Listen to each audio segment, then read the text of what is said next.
Leeds United won, Manchester United won. 2 points dropped, 1 point gained. It was certainly the match that you kind of feel like, well, we needed to get 3 points. At times we did okay. At times we didn't do okay. We needed to do more. We didn't do enough. So this result, listen, I don't know how to take it. It's a bit bittersweet. Away from home, Ellen Road, Derby, tough game. They're in good form. We're down to the bare bones, and it finishes 1-1. So we definitely had some opportunities to score, but I could probably say the same for Leeds United as well. And it was a bit chaotic. It was, it was a bit ping-pongish. It was open. At times we looked okay on the ball, passing it. We looked decent, and then other times, all of a sudden, we're on the back foot and we're getting pressured a lot. I think Sonny Lemons once again made a huge difference in the team, and part of me was sitting there watching that match and saying, if we had Onana in goal, we would have conceded 3 easy, for sure. So I think he had another big impact. I think he saved this as well. But obviously, the changing of Joshua Zirkzee, who was basically the only sub to come on. Joshua Zirkzee coming on, and he changed the game. And Mateus Cunha scoring the goal. And Sesko needing to do better. This is again second match in a row where I think he got good or decent chances, and he's not finding the back of the net right now. And, we can't really afford it, because now is the time, where we sort of need him to step up, because we are down to the bare bones. So, it is a bit of a struggling period for our team, for our squad. And listen, we moved up. Boxes here says draw, probably a fair result. Yeah, I think, listen, both teams sort of had chances. I think the game was sort of very split in different ways and in different moments. And at the end of the day, listen, both teams put the ball in the back of the net once. So, I kind of feel like that's how it was. And it's not a match where I'm not terribly angry. I wanted us to push on and try and find a way. So, obviously I'm disappointed that we drew, and we couldn't find an answer to get, a winning goal. But at the same time, I think maybe we're a bit fortunate that, we're not sitting here talking about a loss. So, Dorgu at right wing was hard to watch. Ugarte at centre mid going box to box is hard to watch too. Well, there's a couple things in this team that is a bit hard to watch. And ultimately, listen, again, people, or most people, or, whatever it is, they're probably going to be talking about Ruben Amorim and his, position in terms of his job and his security.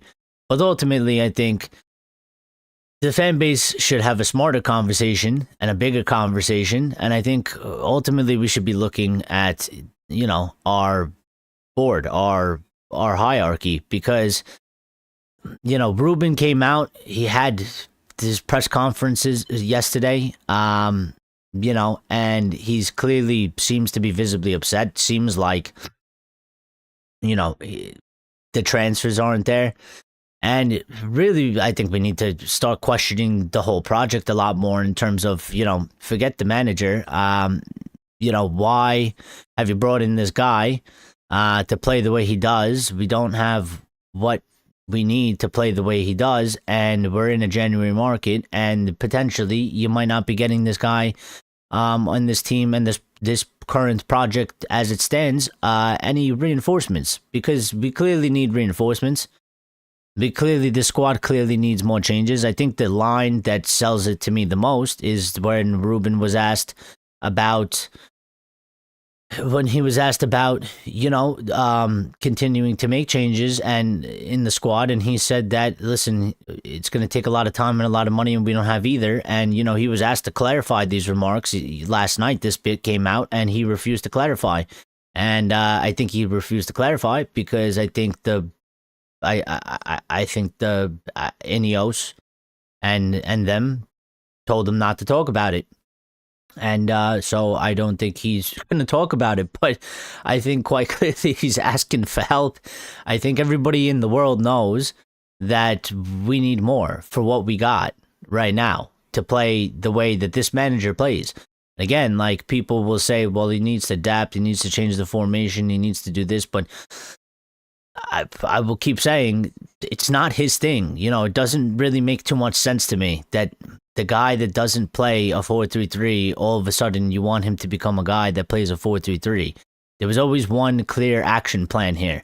If we're bringing him in to play what he plays, well, then we must have the ability to go and change the squad so that it goes in that direction. And if you're not going to do it, then what is the point of this whole project? What are we doing? It's a complete waste of time for everybody. It's a waste of time for the players, Ruben, us as the fans. It doesn't make sense. So, Buck says, and we don't sell well either compared to City, Chelsea, Liverpool. Well, we have problems in that area. We've had problems in that area for quite a long time. So we spent a fair bit. To be fair, listen, they spent money, but my thing is, again, I think it's really undersold. Like, to make the change that you're making, it's a massive change. It's massive. So when it's massive, it's a massive amount of money, and it takes a massive amount of time. I think that's why Ruben made that comment, because it's true. I was saying it way back last season after it was quite clear and evident that these players that we had at the team, they weren't going to. It wasn't going to work. We weren't going to magically get all of these guys to fit the system and make it work properly. So it's massive. Like, it's way bigger than, we spent a fair bit, but to me, when you look at the whole thing in the big picture, it's only a quarter of a fraction of what you actually need to do. So, I'm questioning these guys, and I'm looking to them. And again, I spoke about it last time, and I said, listen, they got 1 month, they got about 30 days to prove that they are, actually serious about this. Because for me, if you're not bringing somebody in for him, I think you're letting him sink. I think you're letting him die, essentially. I think we'll fall off, because every other club's going to do proper business, and we'll fall off. And right now we're in a period where, listen, we've been inconsistent throughout this season, but we're in a decent position, and we need a bit of a push. And right now we are struggling even more because of, obviously, the lack of, players that we got, the lack of choices.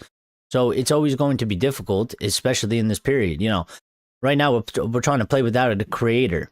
Okay, the attack is actually this season not that bad. I mean, we've created the most. I think we're third in attack for most created chances in the league.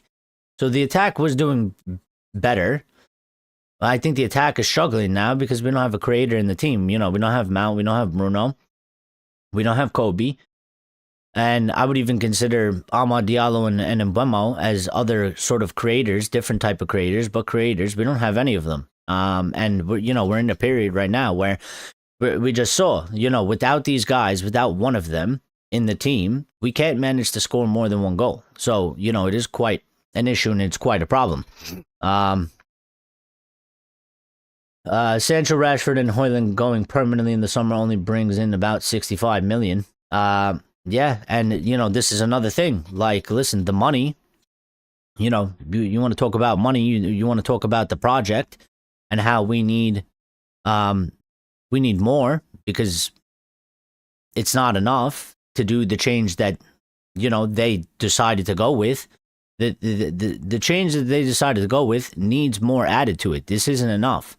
It's not enough. It's quite clear it's not enough. It's not going to be enough. So they have an opportunity to do it. And again, I will say, like, listen, scared money don't make no money. Like, you can't sit there and say this squad I said is good enough to get 4th or 5th in the beginning of the season, and when everybody is going to improve their squad, you're going to sit there and say it's still good enough to be 4th or 5th. Like, assess the current situation.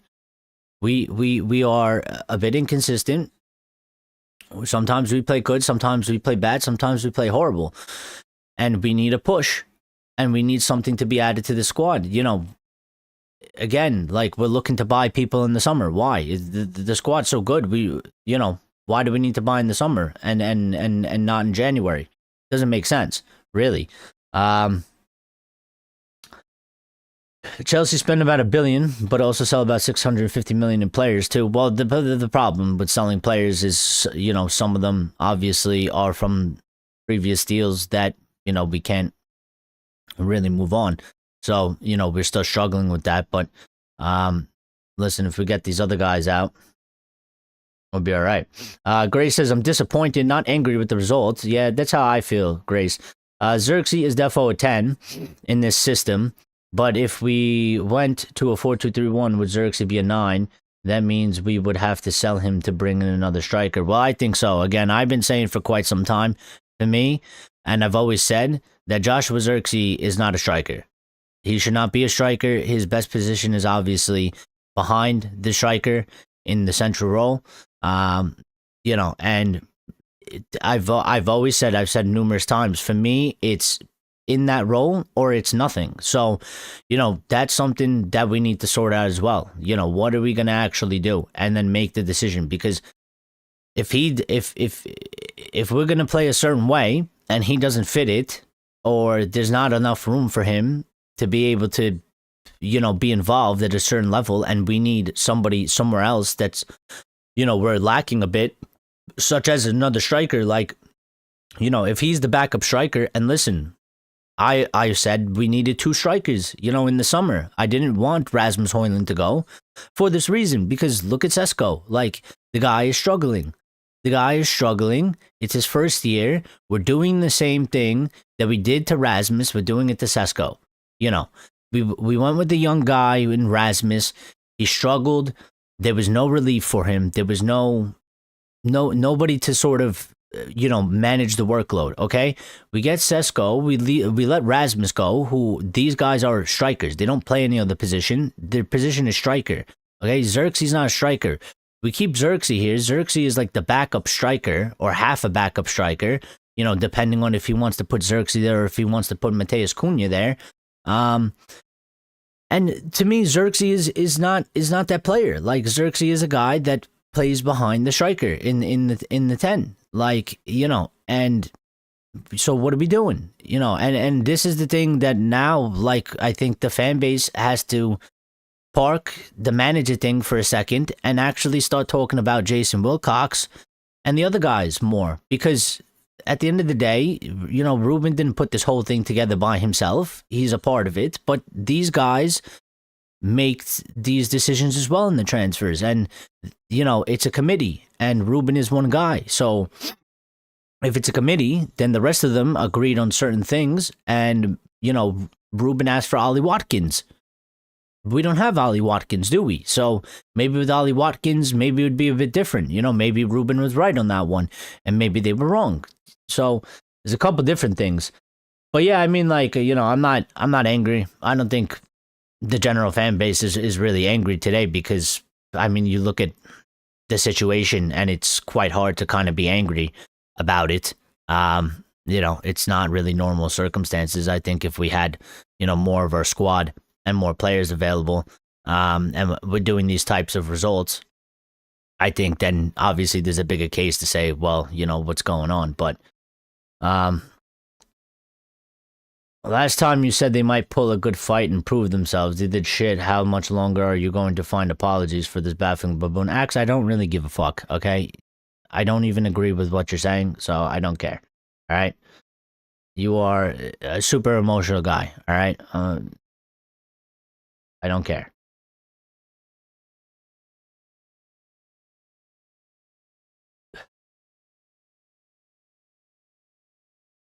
Yeah, we weren't that bad, okay? We weren't absolutely horrible. We put up a game, we put up a fight.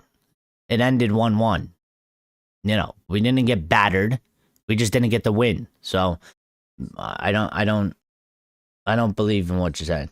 Zirkzee has to learn to make runs in behind like Ekatike, but can still do his own thing. Just look at what Kane does. Yeah, but to me, I don't know. It's just he doesn't fit that profile to me. He just doesn't have like striker qualities the way I see him. And he came on. Listen, he came on right after we conceded the goal, and as we conceded the goal, mistake for made in heaven. I don't want to kill the guy because he's been playing good, but he just misread it. He misread it. He was a bit late on it, and he lost in a foot race, and we conceded from it. So we responded back quick, which listen, for the squad, positive, because in the game there wasn't much. I mean, listen, we had that one opportunity in the first half. They had one or two opportunities in the first half. Nothing came out of it from both teams. And in the second half, they scored and they started it. And we managed to at least respond. And Mateus Cunha put the ball into the back of the net. And then Mateus Cunha had another good opportunity somewhere in that second half, but didn't score it and didn't convert it. So, yeah, I mean, listen, we're struggling to score right now, and I think it's quite clear and obvious why we're struggling to score, because we don't have the players, you know what I mean? There's no players available, so I can see how we're getting these results. We shouldn't, and in normal circumstances or in better circumstances, I don't think we would be getting these results, but we are getting these results because of what's happened to our squad. It is quite decimated, so it's a bit unfortunate at this period of time. The thing that sucks is what's coming up after, because this period you would want to get the points. It's an easier period. We have a tougher period coming up now. Maybe it sort of balances it out, but it's still sort of a uphill battle, because the teams we got to play Arsenal, we got to play City. These teams are obviously better than us. They've been better than us this season. They have better quality than us, so we might get some players back for these matches, but at the same time, how much does that even the playing field? Because I think it's still uneven on our side. We're not as good as those teams, so it's still going to be tough. And when we go to play these matches, we might lose more points. So it might start getting away from us early. And for me, I'm looking at the club, and I'm like, well, where's the sense of urgency? Do you want Champions League? Do you want this guy to succeed, or do you want him to fail? Ultimately, these are the questions that, for me, Ineos, they need to answer. Like, what is the deal? Like, do you not believe in him anymore? Do you not think that it's going to work? Well, then sack him. What are we doing? You can't just sit on the middle of the line and hope everything works out without actually doing anything. Okay, the decision has to be made. If you back him and you trust him and you want him to continue, and you still have faith in him, well, then go get fucking players in January. If you don't, then what are we doing with him here? Just sack him, because you're going to get him sacked anyway. And this is going to fall apart. It's going to fall apart. Box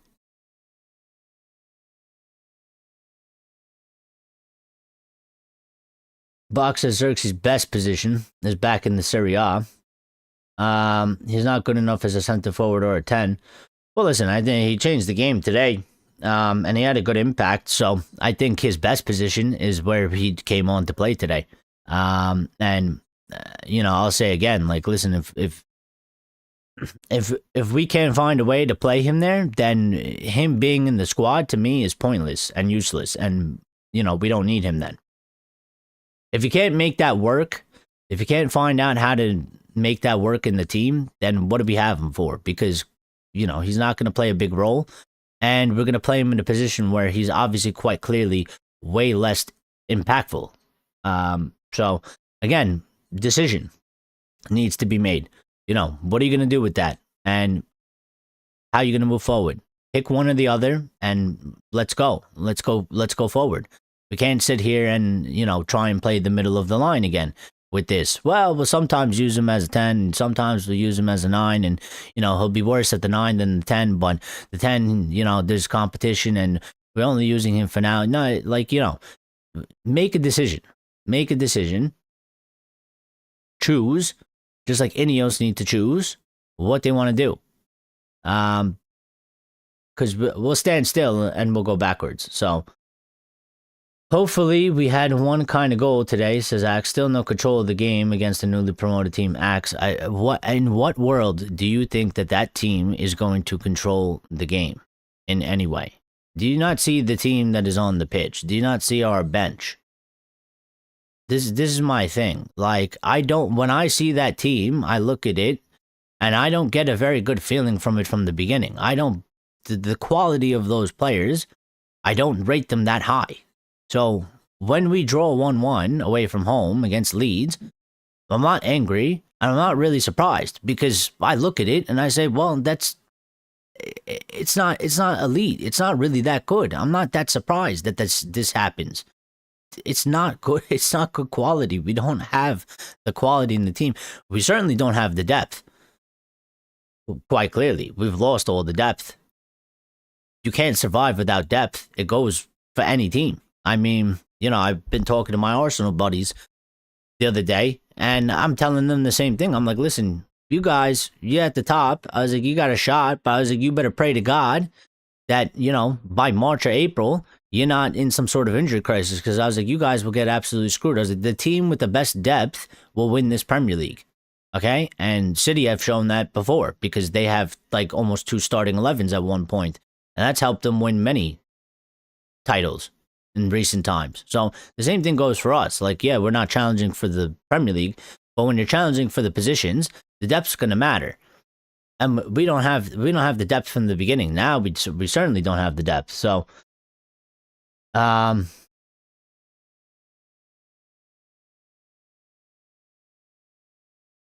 maybe having 2 number 9s was right because of 1 game a week. Having someone who can play 9 and 10 might be better. Well, maybe that was the decision that they decided to do, Grace. But again, I look at it and I'm like, I still would argue, from my point that I was making at the time and looking at it now, I would feel a lot more comfortable and I would probably feel a lot more better with this squad and this team if we actually had 2 strikers, like actual 2 strikers. Because this was the worry that I had about Sesko. You just don't know what you were going to get exactly. Do we know a bit of his talent? We know what he could do, but he's green around the edges, and he's coming from one league to another league, 2 different types of football. It's 2 different clubs. For him, it's sort of a massive step up with massive pressure that's on top of it, and we also can't really be in the situation that we're in that we got one guy who is an out-and-out striker, and he's struggling. And there's nobody to... You look to the bench and you go, well, there's nobody that's actually that position that's going to come and maybe just take some of the relief off of him. Maybe they get a couple goals. They can start. He can come off the bench, and he can, the pressure goes less on him, and everybody can kind of forget him while he tries to do his job or find his form or whatever it is, and let this guy lead the line for a little while. We don't have that aspect, because when Zirkzee comes in there, he's not helpful in that position. So, and every time I see it, I'm like, well, Sesko struggles, but I'd rather have that guy there than play Zirkzee, because Zirkzee, to me, doesn't belong there, and he doesn't make the impact. So it's like, it doesn't work anyway with him being there. Considering that we played a newly promoted team, we were horrible. Well, whatever. If that's your opinion, go ahead. But we have a record. We haven't lost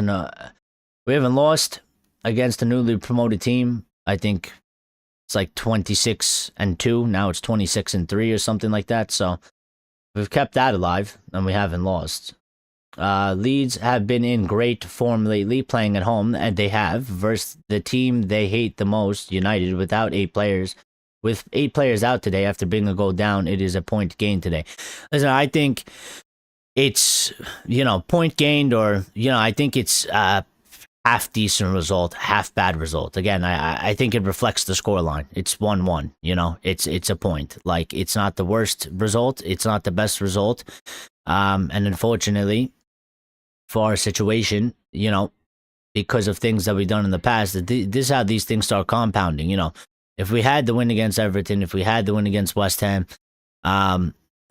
before we entered this period, we could probably let these things happen or slide, or they would be less, just having a bigger impact than they are. Because again, the situation of the squad is really bad. You know what I mean? It's really bad right now. So the time for disappointment was versus Wolves, not today. But even for that one, I sort of see both matches the same. I know, they're two teams that are down the table. One's newly promoted and one is, relegation fodder. They're done. And, we should, and listen, against Wolves, obviously, it's a bigger onus because we're home at Old Trafford. But again, I see the matches sort of the same. I mean, Wolves they got nothing to lose. They're fighting for their life.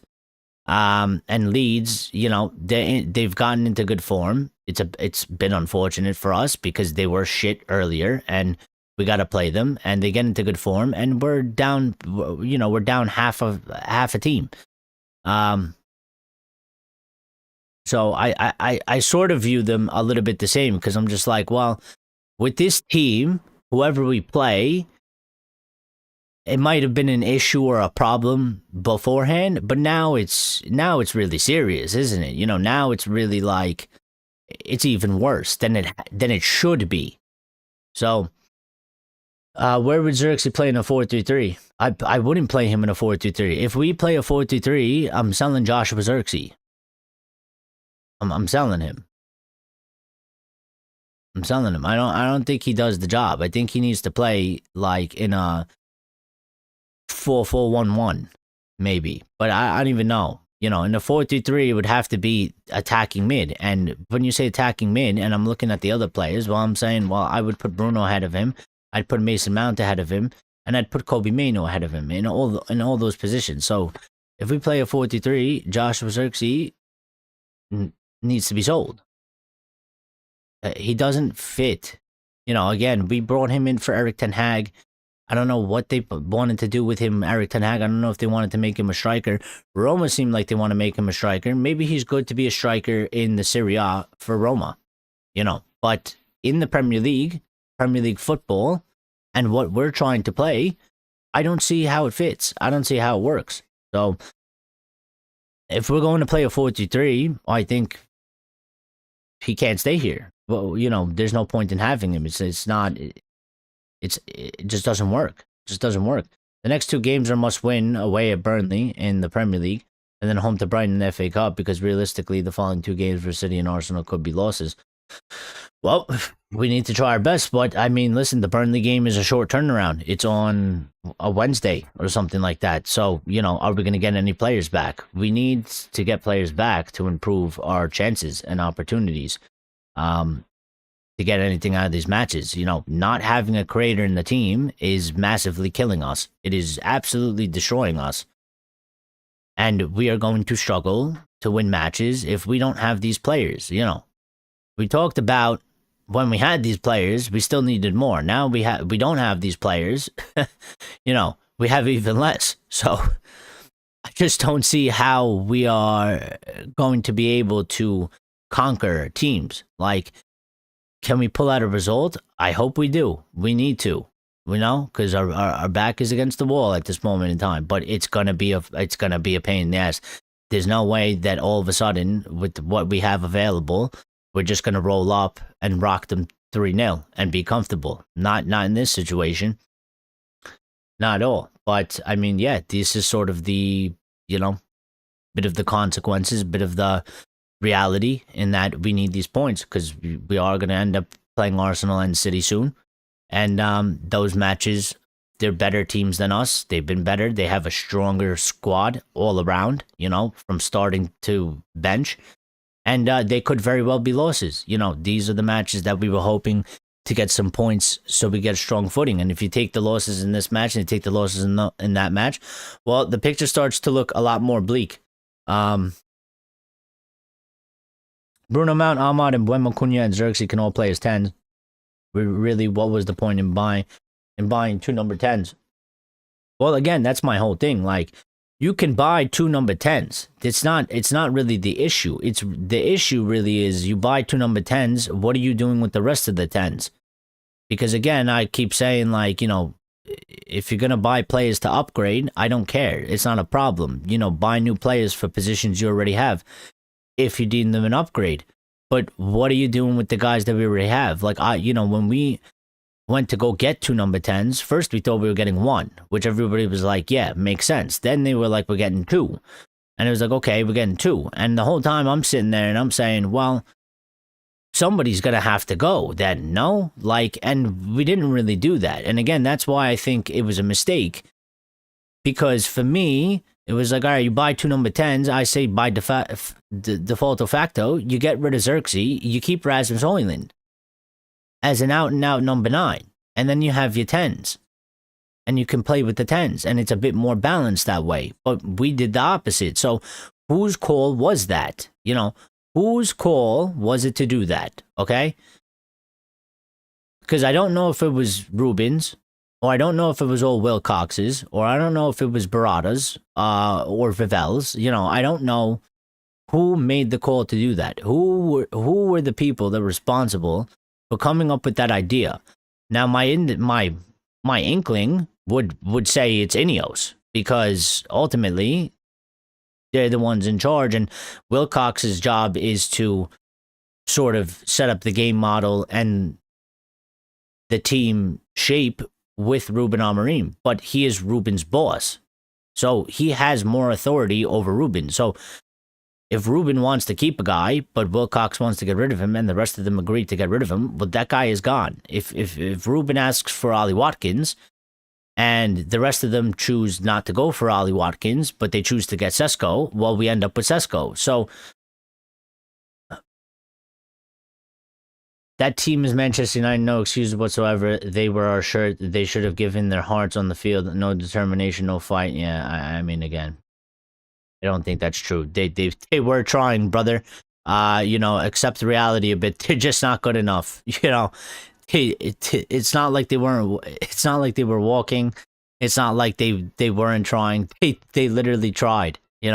They tried as best as they could. I think they gave everything they had, but everything they had just ain't good enough, and we don't have enough in the team. So, I'd be happy with a couple of loan deals. Listen, they got to do something in January. Again, like for me, that's where the no excuses is. The no excuses is there's no excuse not to do any business in January. It's quite clear and evident to everybody that we need something. We need something. Something needs to be done.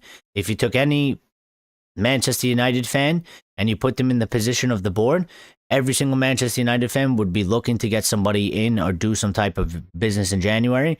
If we don't do business in January, well, then that's the end of everything for me.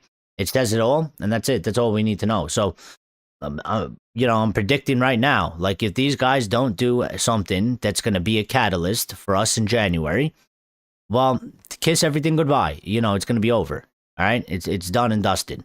All right? Ruben will lose his job. We won't get a European spot. And domino effect for me, it'll go into the summer. It'll go into next season. And next season, if we don't have a good season, again, well, that's the writing on the wall, all right? It's completely over at that point for everybody. Bro, how can you say that's a performance not to have lost? We're Manchester United, we're Sun Honors. Because, Axe, you just say we are... all you do is you say we are Manchester United, we are Manchester United. You don't even know what that means. That's why, okay? The rest of us are here analyzing the situations, looking at the squad that we have, the players available, their ability, and looking at the situation and not saying we are Manchester United. Again, you just say we are Manchester United. What the fuck does that even mean? What does that mean for what's going on in the squad right now? What does that have to do with the situation we find ourselves in? Okay, that's why. Because you're just saying something that actually doesn't mean anything at this moment in time. What is we are Manchester United? Have we been Manchester United for 12 years? What is that? It's the same. You basically, you know what that is to me? That's like the same saying as we're gonna put the Manchester back in Manchester. Okay, what the fuck does that mean? It means nothing. It's just a soundbite. All right, it's just a soundbite. It doesn't mean anything. We didn't loan anyone for years, Box and says, and then recently we started loaning Dubravka, Butland, Reguilon, Sabitzer, Amrabat, Igalo, Weghorst. And listen, when you tell me that list, it makes me want to put my head through a wall because I mean, that's utter shit. Okay, it's utter shit. That list is disgusting. Okay, that's not, and this is what I'm talking about. If we do something like that, so let me clarify because I keep saying they got to do something. Okay, if we do anything that resembles a Dubravka, a Butland, a Reguilon, a Sabitzer, an Amrabat, a Igalo, a Weghorst, that's basically the same as doing nothing. They might as well tell him to go out there with a white flag and wave it in front of every match for the rest of the season. He might as well just walk out of the club on February the 1st and let the team fall into the disarray that it will fall into under the leadership of Ineos because they're the ones ultimately that were responsible for the entire mess. So Chelsea lost 3-1 against his team, right? Says Hesty. Well, listen, they did, and they've been in good form. I mean, they've been in good form. Leeds were preparing to open Tapas Parade, making the DVDs when they went 1-0. We are a team that happy to tie games. Well, I don't think we're necessarily that happy to tie games, but I think we are a team, Ray, that I would argue in this moment we are definitely a team that is afraid to lose, which holds us back because I think there is an uncertainty in the team. I think the players can feel it as well. You know, even though that these guys are on the pitch and they're playing, like I think they feel it. They feel not having Bruno. They feel not having Mount. They feel not having De Ligt or, you know, Harry Maguire or Mbuemo. You know, I think these guys feel it as well. So I think they're a bit hesitant as well. Like, you know, they know that the squad is sort of in a hard place right now. And I think that they are playing in a way where, you know, they're not happy to necessarily tie, but I think that they're just playing in a way that they are not so confident in themselves. They're not confident in, you know, individually in their teammates, in their head. And so they're a lot more cautious. You know, they're not really going for the throat. And I can see how that happens because, again, you know, I look at this team and you say, listen, you got 11 guys on the pitch. If they don't do the job, we're fucked. And, you know, the past 2 matches, they haven't hit the level to do the job. And you have about 1 or 2 senior players on the bench. You know, in Zirkzee, and if you want to consider Malacia a senior player. But, you know, what is Malacia going to do for us in a match where we need to score, you know? So, again, Malacia to me is like, he's not even a real option because when you need somebody to come on to have an impact to go and win a game, well, Malacia doesn't play the position to do that. You know, we only have Joshua Zirkzee. That's it. They only tried for 5 minutes after we concede. Again, I think it's just a bit right now, specifically right now, I think it's a bit of just cauticism. It's not a word, but you know what I'm trying to say. Like, I think that they're going out there. They know the situation of the team. They know we're down to the bare bones. They're trying not to lose matches, essentially. And that's never how you want to really, you know, go out to play the game. You don't want to go out to try and not to lose. You want to go out to try and win. But again, like, you know, look at the team. I would just keep saying, I mean, just look at the team. Like, look at what we have. Like, I find it a bit hard to be so strong to go and win these matches because I don't think it's very good. Like, I don't rate these people. You know what I mean? I don't rate this team that we have. I mean, if we had just this team for the entire league, like, I would expect to actually finish, like, you know, in 16th. You know, there's no way you survive with what we have. There's just no way. We wouldn't be able to win basically anything at all. Not with this group of players. Not with what we have available in the Premier League, you know.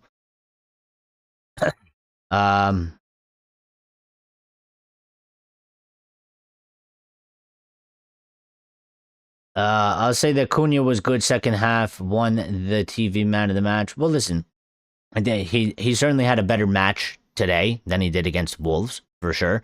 And he scored. And he seems to be one of the only guys that can actually score as well at this moment in time. I mean, again, it doesn't help that we have a striker that, the guy is young and struggling, and he can't find the net. I mean, he had a, really good another opportunity, and he blew it, and we needed him to score. We needed him to find a bit of spark. He didn't find it again. So, and the same is going to be for the game against Burnley that's coming up in just a few days. It's a quick turnaround. It's not like we're playing next week against Burnley, like a whole week, but we're playing against Burnley in about 3 days. So, I sort of, unless somebody comes back, from Mount or Menu or something, I sort of expect the same sort of thing. I think we're going to go into the match against Burnley, and I think we're going to struggle. And I think it's going to be low scoring. Like, I think it's going to be hard for us to get the 2 goals, and we need to get 2 goals because we can't defend. We let a goal in, guaranteed. It's been the theme of this season, and it's been our biggest problem. And again, for me, it's a bit kind of just sucks because I think the attack has improved. Like, in the way that we're playing this season, the number of chances we create, and especially when you compare it to last season, I think that's one aspect of the team that's done better. It can do even better, but it's gotten better. But the defense is the other part that has not gotten better. So that's the second part that we haven't figured out, and we're not figuring out right now, especially in this situation. So, Ruben saved his job, but was negative and wouldn't change until we went down.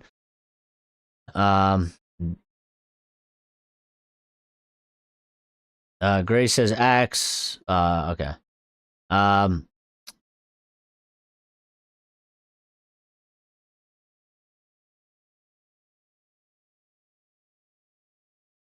Football was the loser shocking quality today. Well, I mean, yeah. I listen. I'm not surprised, Lawrence. I'm not surprised. I mean, look at our team, and then look at them. It's not like they're so hot. They're not the most scintillating team either. I mean, look where they are in the thing. The only thing is that they're in a good form. I think they're like 6 unbeaten now, or something like that.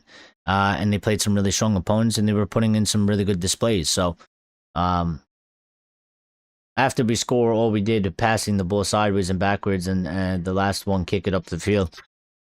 Yeah, again, because I think they away from home. I think I think the guys are on the pitch and they're worried about conceding a goal and losing this game. I think they're not. I don't think we're necessarily in a position to try and play on the front foot because of the lack of options that we have. So, Bernoso is here. What's up, Bernoso? No managers making the squad consistent. We need players. Yeah, I mean, listen. Could they make it a bit more consistent? Sure, but again, my argument and my whole thing is it doesn't make sense. To me, the whole thing doesn't make sense. At one point, it's like you bring this guy in. So what are we doing? Are we transforming the team or not? What? Because ultimately, if they don't get anybody in and they sack him or he loses his job, then what the fuck was the point of hiring him? This is the whole thing that I've been arguing since like the day of time since he walked into this football club. It doesn't make sense. Well, you bring in the guy that they bring in and playing the way that he plays. And again, it's not like he lied to them. He didn't tell them that he was going to play a 4-4-2. He laid it out and told them exactly what they're going to do. And they agreed to do it. So when you agree to do it, fucking follow through with it then. Follow through with it. It doesn't make sense. So, and then I look at it and I say, well, all right, well, that will tell me that they are fucking bad at their job or they're incompetent or it confirms they're 100% stupid. Okay, well, then that makes a bigger problem for me because sack this guy. I don't trust him to get whoever they bring in the next guy. I don't trust it to go well at all. I don't trust it to go well in any way. I don't think it'll be good, because at the end of the day, again, the manager just becomes, a piece on the chessboard. That's not really that important, because you have these guys making the decisions. And if they're shit at their job and they're bad at making decisions and they're fucking everything up, well, good luck to the manager. Good luck to whatever manager you go pull out of a hat and give me his name. Good luck to him. Good luck to him with these guys here, okay?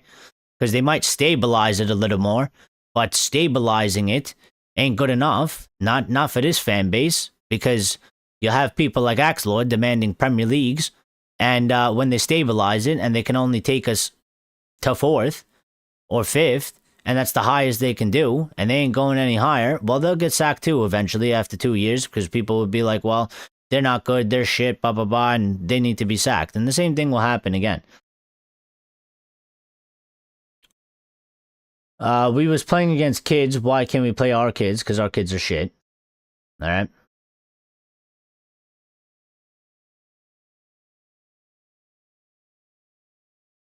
Because our kids are shit, and we are Manchester United, and they are Leeds, and they are a newly promoted team, so they can afford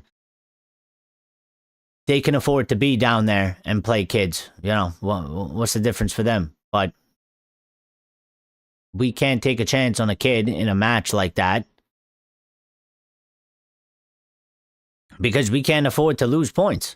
And again, I think when you put in the kids, I think you're taking a massive gamble of a roll of a dice. And I think you have more of a chance of it hurting you than actually it helping you.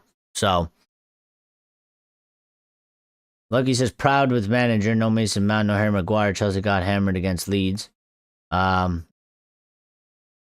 Leeds didn't play any kids. Well, yeah, I don't think they were. I mean, listen, they played some young guys. I don't think they're kids. They're not academy kids. Amorim, the overachiever. Cunha loses the ball a lot. He does. He loses the ball too much at times. And he needs to stop doing that, okay? He takes the ball.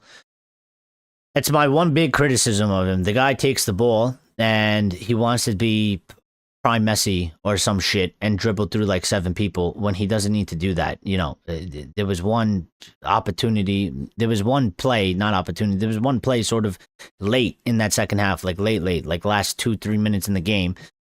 He got the ball in the center, and instead of playing the ball forward, he tried to cut back across 2 defenders and battle out with them. And it's just like, listen, there's no need for that. You had the space in front of you.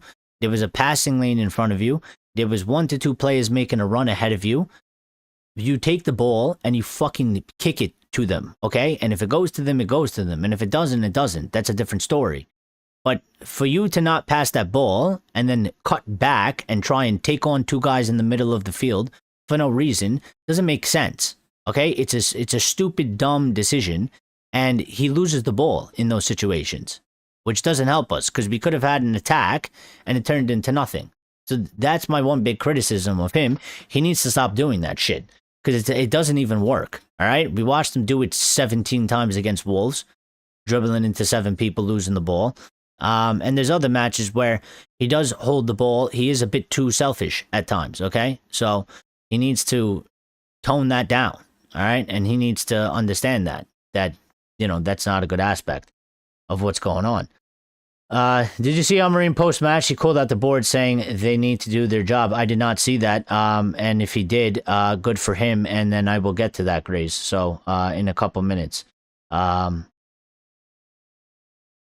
No, like, listen, Box says Amorim looking for that payoff check. But listen, at the end of the day, if you're a guy, you can only take so much, okay? Like, this guy, say what you will about him, but he does truly care in that he wants to fucking win. Like, he doesn't want his name disgraced the way it's been disgraced. He doesn't want this record. He doesn't want to be known as the worst Manchester United manager. He doesn't want this. He wants the team to do good. He wants to succeed. But if you got people you're working with and you're not agreeing on shit and you feel like you're suffering and you feel like they're not doing their job, well, at some point, it's going to be a breaking point.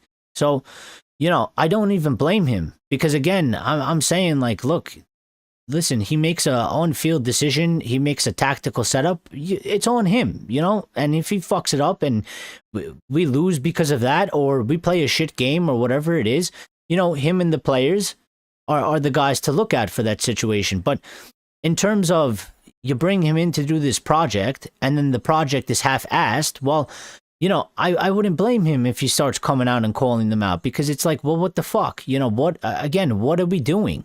What was the point? Where is the realness? You don't do a project and half-ass it.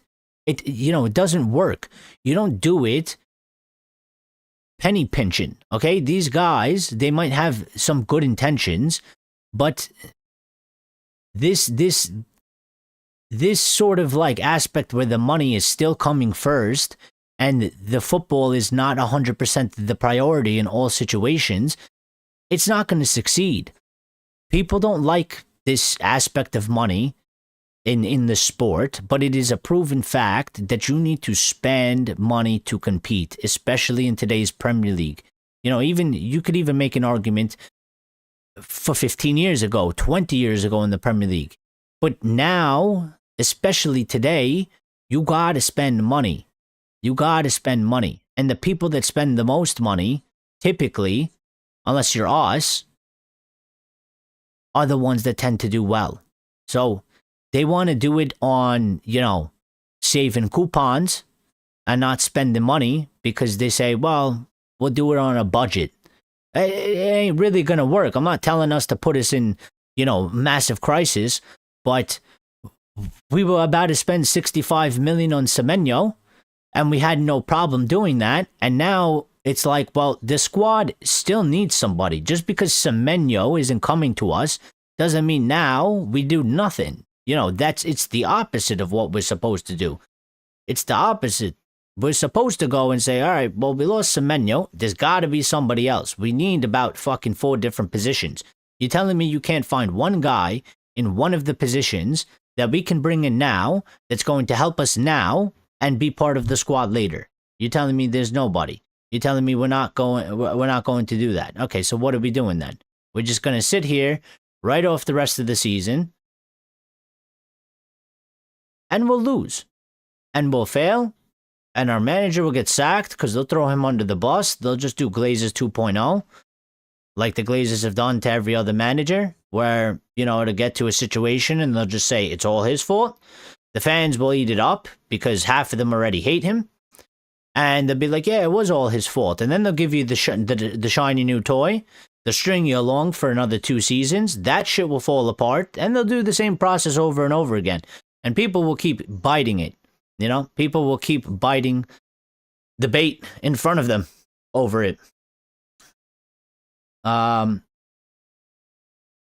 You guys put in a lot of comments, and I am very far behind, so I do apologize. But not only that, big dog, but players are also inconsistent. Dorgu was flat in creativity, and Zirkzee provided the goods, which was the inverse versus Newcastle.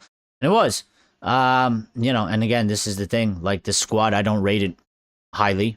Don't rate it highly at all, and I don't think it's actually that good, and I think a lot of people actually very overvalue it.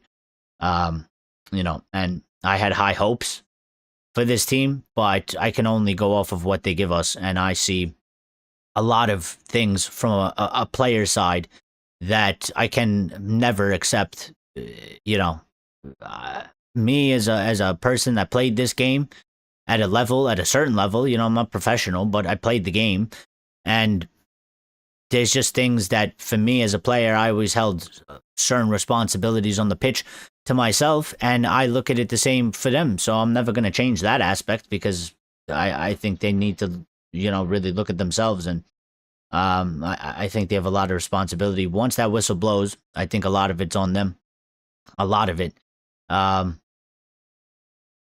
He also has to do his job, coach the players, motivate them, inspire winning mentality, and the desire to fight. Axe, I would love for you to go in there and do that, okay? And I think you would find it that it's very difficult to do that with mediocre, average players, okay? I think you say these things like he's got to coach the players, he's got to motivate them. I don't think he's like not doing that. I just think that the players just don't have like a certain fight in them. They don't have a certain level of ability. And they're just not that good. They're just not that good. Ruben still wants the job, but he's not setting the team up positively and too conservative for the right subs. Yeah, but right now, Lawrence, what do you want him to do?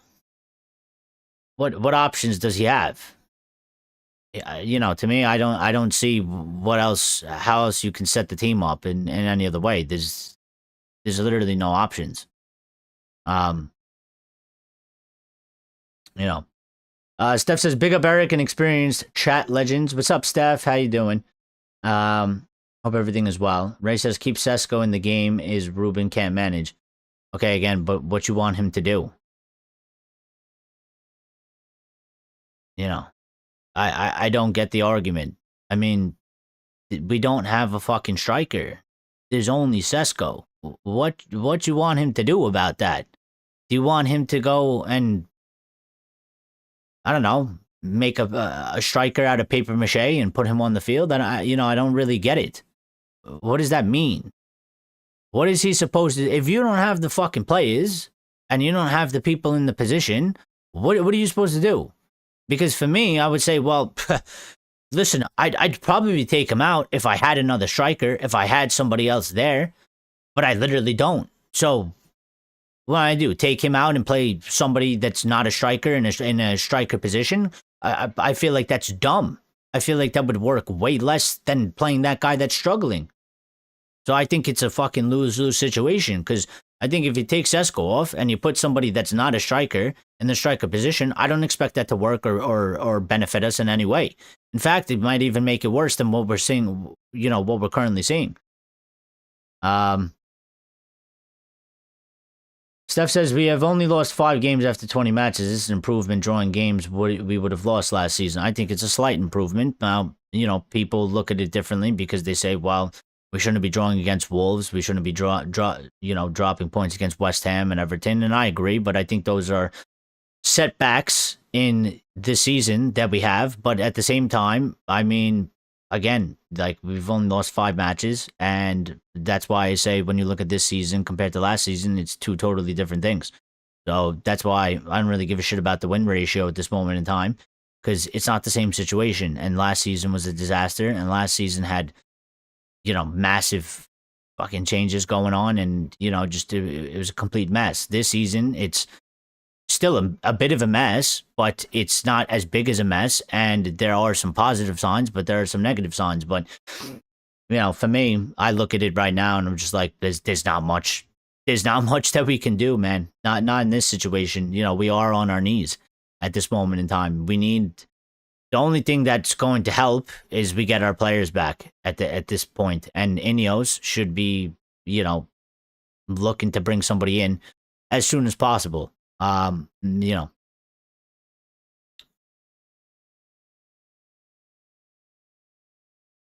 Steph says 10 likes. Thank you to everybody that smashed the like button, by the way. Appreciate it, guys. Appreciate the support. Lucky says, proud today. Fight to get me midfielders. Sell Ugarte. Dorgu was useless. Yeah, and then see, this is the thing, like, Dorgu as well. Like, listen, he played really good. In that position, that one game, didn't play it in the second game, went back to it this game, and didn't really play that well. So that's why I was saying, like, listen, let's not get ahead of ourselves. The guy played there once, and he had a really good game, and it was home at Old Trafford. I don't know if that would be necessarily his best position. We would obviously have to see him play there a multitude of times so we can get like a nice consensus. And I always compared it a bit similar to Bruno, because there was a point in time where, like, Bruno always played 10 and behind the striker, the lone cam, and then, once upon a time, he played deeper, and, one time it was good, one time it wasn't great, a couple of times it was okay, and, now that he's played that consistently, everybody knows nobody likes him there, and nobody wants him there, you know what I mean? I think the same thing would be for Dorgu. Like, you can have a good game there, you can also then have a game like you did today. I would still say, if you want to push him for that position, well, let's see him play there a few more times so we could see, against different opposition, different types of games. Is it more good than bad? If it's more good than bad, then obviously, go for it. If it's not, then no, let's not do that. Ruben can't manage in the Premier League. Okay. Why won't Amorim give Shea Lacey a chance? Because I don't think he wants to. I don't think he trusts the kids. That's it. Could be wrong, could be right, but I don't think he views playing the kids as like a smart thing to do. Um, Again, I mean, they know the levels of these kids better than us. They should know what they're able to handle. They're training with the first team. I mean, if Shea Lacey's training in the first team, I tell you this much: if Shea Lacey's training in the first team during the week, and he ain't really doing great against what we have, against what we're fielding in training, I would be hard pressed to put him into a fucking game against Leeds away from home. And the game is in the balance, okay? Because again, the guys that we have, they might not be getting the job done, but there's at least the experience part in that they won't make maybe as many mistakes or as massive mistakes as a kid that obviously hasn't played and could quite literally struggle. Like now he had a cameo and he looked decent, but I don't know.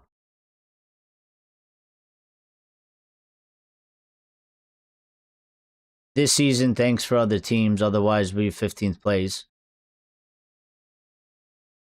Well, but we're not. So I don't care. We could play that game all day. We could say offended, but I could say the same the opposite way. So, if Lacey plays and plays well, fans will get wood and want to see him every week, and we will need to be our savior. Well, I don't think that's not the reason not to play him. I just think that he literally views it as something that's not really a smart gamble.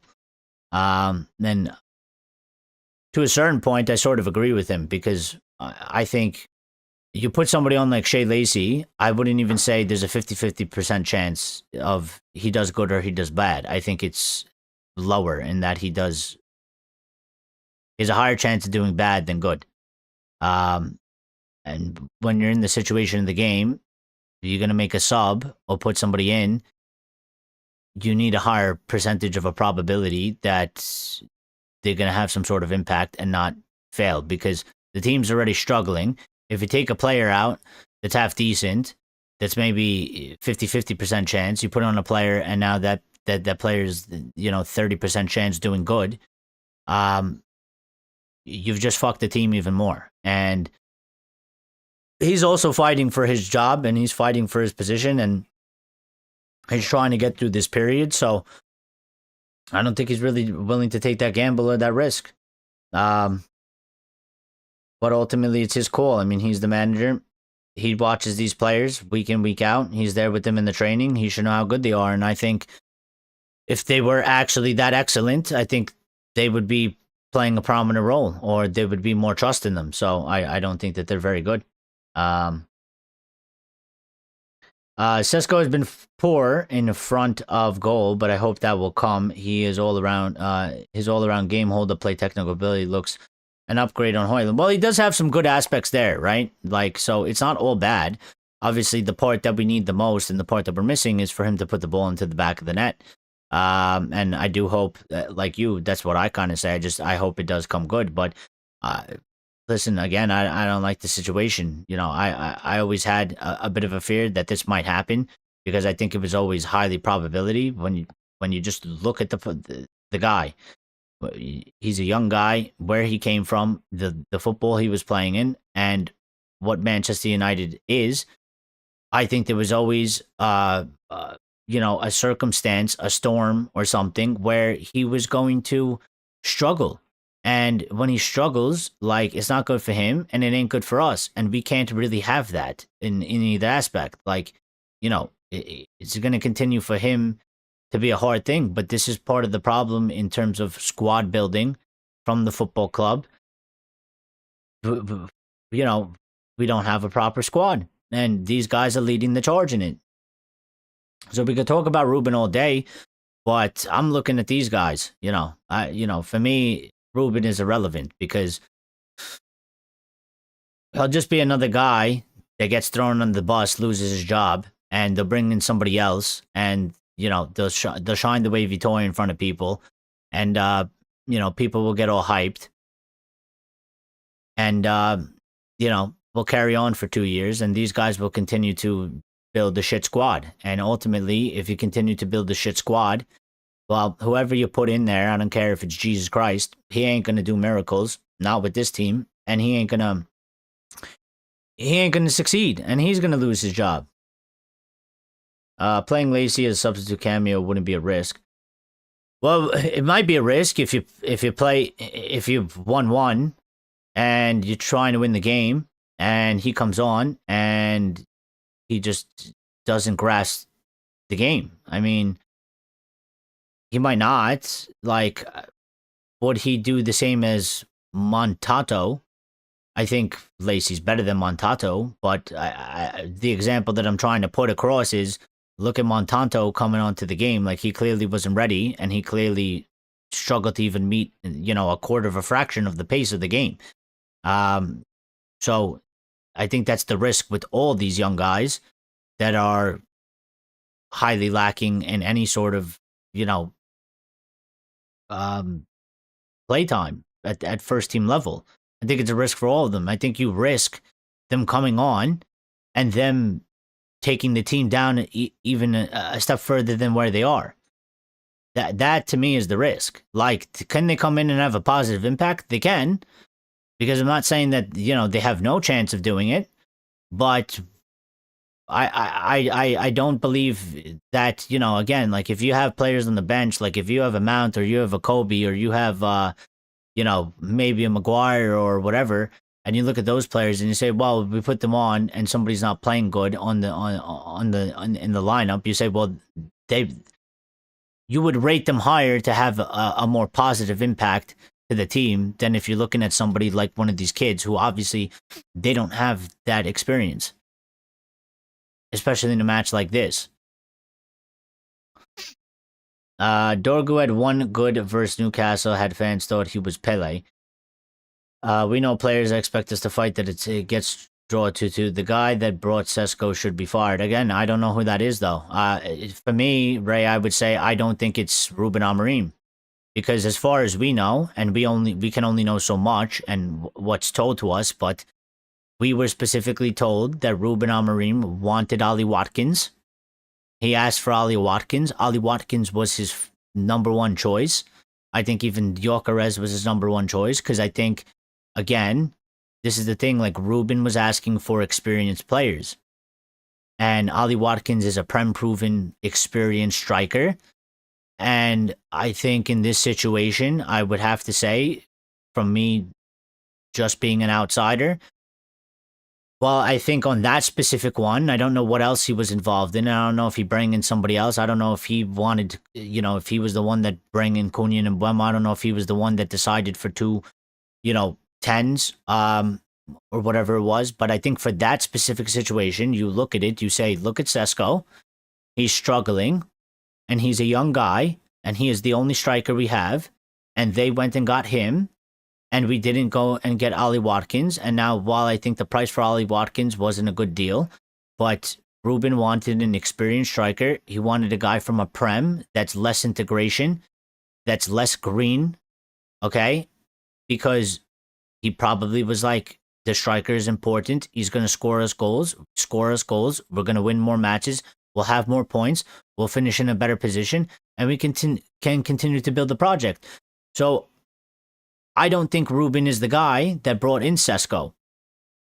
But also, when you're the manager and they tell you, listen, we're not going for Ollie Watkins because he costs this much and we don't think that's a good move at his age for the club, and you have, 2-3 choices of strikers and one of them is Sesko, well, ultimately you're going to be like, well, I need a fucking striker. Again, you're the manager. Like, you probably get into a position where they're practically telling you, it's one of these three guys. It's not the guy that you want.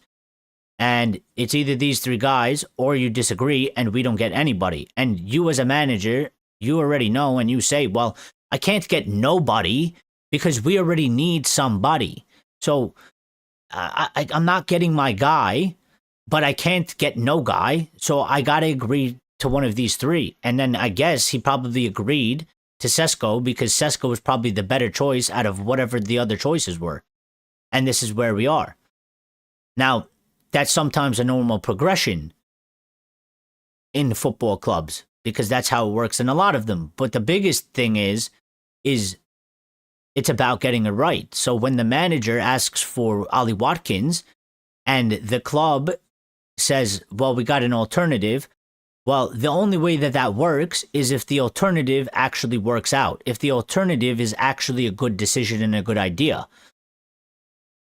When the alternative is not a good idea or is not better or is not going to give us a similar level to what that guy was, well, then the board and his bosses got it wrong and he got it right and they fucked him over.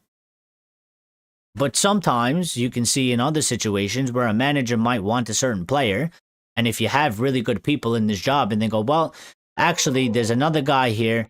It's better for the club because we don't have to spend as much money. Will give us pretty much the same output or, close to it. And there's some other positives to this guy's quality that there's not positives to that guy's quality. And you get him in and that guy actually comes in and does a job, well, then that's a success, okay? Because the manager wanted another guy. Maybe that guy wouldn't have worked, but we ended up getting a guy and we're still getting some results in that position. We're still getting performances. We're still getting, things working. But when that doesn't happen, well, they've made the wrong call. The manager is now getting fucked for it. And ultimately, he'll end up losing his job for it because you can't get the points, you can't get the results. These guys are going to stick here and they're going to pick the next guy and they might do the same thing to the next guy in which they will make another shit decision that will ultimately just be one bad decision in a number of bad decisions that will ultimately end with the manager failing and the squad not being able to compete. Dorgu, Ugarte, Zirkzee, all not good enough, all hipster faves. And I will say, Ray, I will add on to that. I think it's Jason Wilcox. So, because that's a director of football job, and that's what the director of football is supposed to be there for. And he is Ruben's boss. So, transfers that we're getting in, Ruben has a say, but ultimately, it's sort of like a 3 versus 1 to a certain degree. It could be at times. Not all the time, because maybe some of them agree, it could be split 2-2, could be 3-1 the other way. That's just sort of how it works. But there is Omar, Wilcox, and Vivell. So these guys, and Wilcox is Ruben's direct boss. Like, he is directly the boss over him, okay? And then, obviously, Omar is everybody's boss. And I think with Vivell and Wilcox, I don't know if Wilcox is technically his boss or they work alongside each other in different ways. I don't know if he actually has power over him, but Omar has power over everybody because he's the CEO. So stop encouraging mediocrity and neglecting our standards. Have you forgotten the United way leads to glory? No, I haven't forgotten anything. I'm just real about the situation. I don't live in a fantasy land. Okay? I tell you, Dorgu should be substituted at least the last 15 minutes. Sesko should be substituted too. Well, maybe he should, but again, that's the call that you got to make. I mean, those guys, they might not be playing well, but they're more experienced than the guys that we got on the bench. So that's the call you got to make. You're gonna take a risk and put in 2 guys that are less inexperienced. They might do better. They might do way worse. And if they do way worse, and we're in the situation that we're in, well, we could get a worse scenario on the pitch. We could end up losing.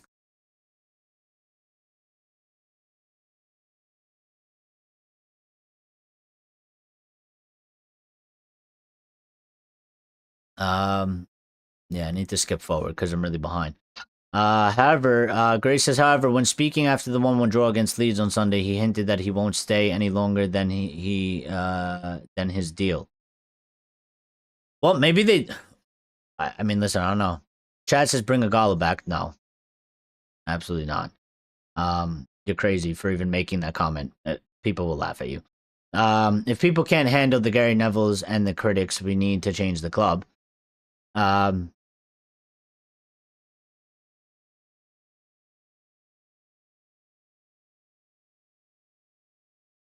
Yeah, again, listen, I can't even make this statement because it goes against what I say, but I disagree with some of these. He needs to take more risks, not in this situation, not where we are. And I would love for him to do it because I know that it would probably fail and then everybody would still fucking hate him and still blame him. So when he takes the risks that people say he's not taking and it totally backfires and the results are even worse than what they are now, he's still going to get all of the blame and he's still going to get hated on. So I think it's a lose-lose situation for him. Grace says, I just want to say that I come here to be the manager at MU, not the coach, and every depth. Is that what he said? I'm going to get to that. Grace says, Ruben Amorim said, I am going to be the manager of this club, not the coach. I was very clear. Well, that is a very fucking strong statement, Grace. I'll tell you that much. That's a very strong statement because, listen, when they sacked Ten Hag, they made it quite clear that they changed the title to head coach and not manager. And he's basically like, fuck this. You know, I've been going along with these guys and look where we are. We're getting fucked. I think what's happening, Grace, right now is that he asked for a bunch of things. And I think he's been overruled on a lot of things. And now he's sitting here and he's looking at the situation and he's like, if I got a couple of the things that I wanted and, they didn't do what they did with the squad that we have, we would probably be in a better position. And ultimately, I'm getting fucked for their decisions. And, I'm the one that's going to lose my job. I'm the one that's getting all the hate because I'm the manager. But their decisions were shit. And ultimately, they fucked this project that we were supposed to build. I think that's why he's making these statements. To me, to make a statement to say, I am going to be the manager of this club, not the coach, I think they're trying to tell him to do things. And I think they've been telling him they've made him do things. And I think in the beginning, trying to do a working relationship, I think he's sort of sacrificed some of his own things to work with the club. I think those things have backfired. I don't think they're working. So I think he's now coming out and saying these things because he's like, well, these guys are fucking me over. And, I've followed them. And now I'm the one that's going to get fucked for it. And, they'll sack me and they're going to stay here. And, I had some ideas. They went against them. And those ideas that they went against are the ones that are crippling us right now. That's what I kind of feel like is happening. Ruben, when he had a full squad, didn't make changes even when players play badly. Well, that's his choice. Delo's average. Dorgo's average. Bruno hypes more than Messi. Chad, the fact that you come here after being gone for about, I don't know how many fucking months it's been, okay? And you still come here to mention Bruno, and this guy isn't even available. He didn't even touch the pitch. I don't want to fucking hear it, okay? I'm not going to entertain it. So if you talk about Bruno, talk to the void, okay? Because I'm not going to read it out. I mean, what's wrong with you? Really? What's wrong with you? Forget about fucking Bruno. He's not in the team. We're not talking about Bruno. We're not doing a Bruno show. I don't care. I don't want to hear nothing about Bruno. Casemiro's a legend. Ineos Glazers can't get goals in. I don't know what that means. We all crazy, and I don't expect people not to laugh at Igalo coming back. I'm still not crazy enough to take the 100 million for Bruno. Well, I said that we should take 100 million for Bruno too, so I don't know what your point is. But you know what? I'll be fair. Listen, with these guys in charge, Maybe it was better we didn't take the 100 million for Bruno, because I don't even know if they would be able to fucking spend it properly the way that most people would spend it to make the squad stronger. So maybe it was better that we didn't sell Bruno for 100 million, because maybe we would have sold him for 100 million. They would have pocketed 50 and spent 50, and we would have been fucked. So, but let me get to what Ruben, because apparently Ruben is saying some big things here. So I need to get to these quotes. And then we need to end, because we're coming back at 3 o'clock. We're going to do a regular show at 3 o'clock, because I can't stream Monday and I can't stream Tuesday. Those 2 days are off the table, because I got something to do in the afternoon here, in the evening. So I won't be available, and I'm not going to do the streams super early, because they just don't work for our team. So well, there's a bunch of stuff coming out right now. So, and I kind of expected this to go on top of what was already coming out, because they were already trying to report that there's a bit of a strain in the relationship between Amorim and Wilcox and stuff like that, and this has sort of pushed onto that. So let me see, let's grab from the beginning. Ruben Amorim on Zirkzee's cameo. He said, I think Josh played well in the 25 minutes he had, connected very well with his teammates, and he showed he's got a lot to give. He also said on his comments regarding not expecting any deals this month, he said, just focus on the game. With the players we have, I expect minutes from Mason and Bruno potentially in the next game. So, I mean, breaking news, that would be massive. I wouldn't expect him to start, but he is saying here that he does, or could, Bruno and Mount could be back for the Burnley match, which is going to be very important. We need to get these players back. We need creators. We don't have any creators. So I wouldn't expect him to start. Maybe Mount might start, because he was the one that was less injured, but I think Bruno had a more severe issue. So, but they could both be on the bench again. Like, listen, they weren't available for this game, and again, that turnaround is very short. It's only a 3-day turnaround. So in a 3-day turnaround, I wouldn't expect him to then all of a sudden start the match, and be able to give us that amount of time. So, but listen, if they're on the bench, at least we have a couple options that we could bring on maybe later on in the later stages of the game, and they could have an impact in the game if we need it. Which in the last 2 matches we've needed it, and we don't have it. So,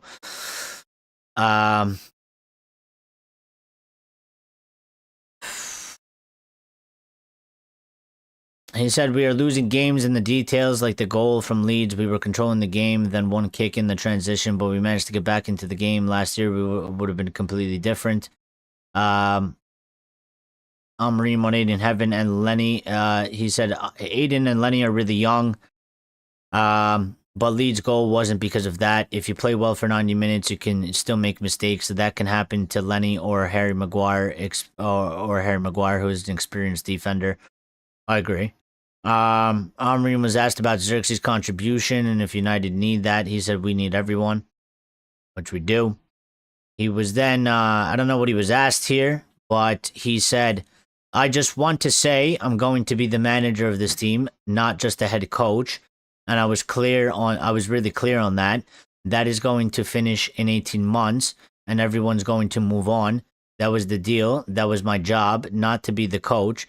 If people can't handle the Gary Nevilles or any other criticism, we need to change the club.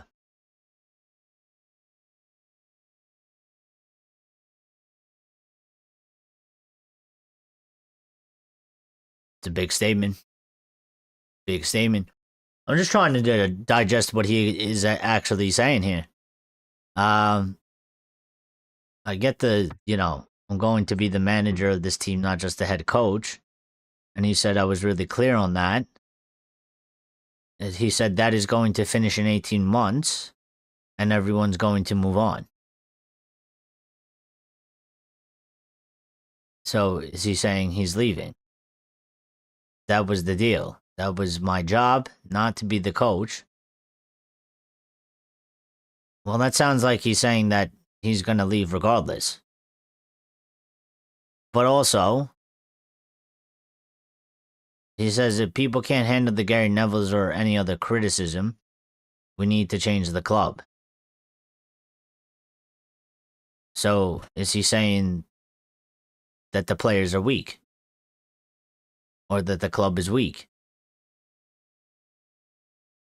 I don't necessarily disagree with that. I mean, it's basically what I've been saying. Like, the manager is one aspect, but there's the players and then the hierarchy. And if everything around the manager is on fire, the manager is going to catch fire too. So I agree with sort of the statement of we need to change the club. We do need to change the club. That's why I keep arguing for the things I'm arguing.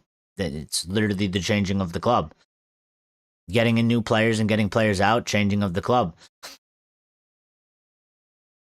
The hierarchy, if they're not good enough, they got to go, changing of the club.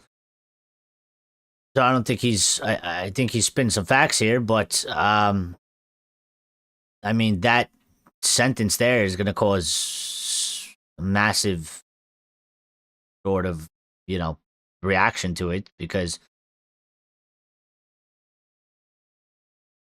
it kind of sounds like he's just saying, well,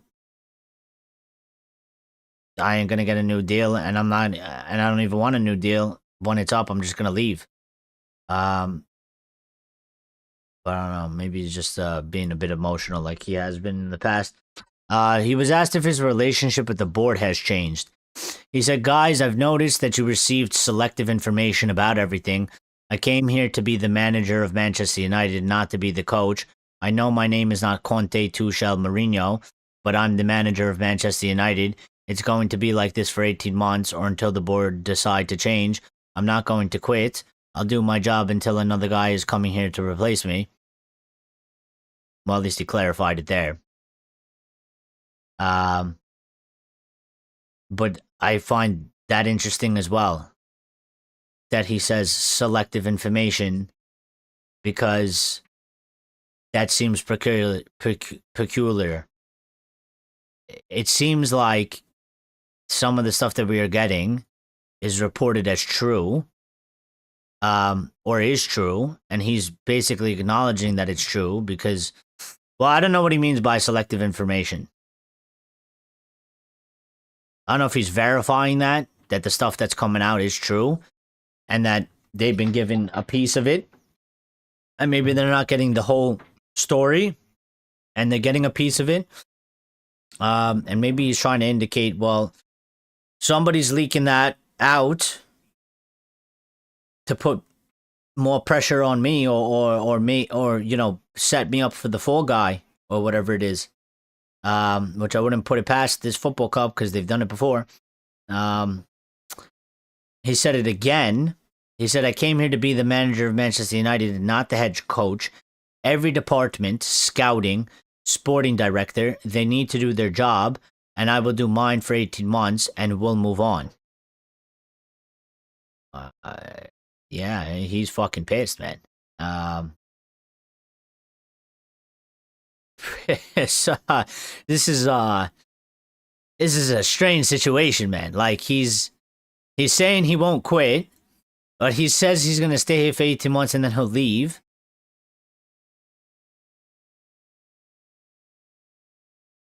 So he's basically sacked, but he's not sacked. Like, this is fucking weird, man. This is so weird. This is so weird. I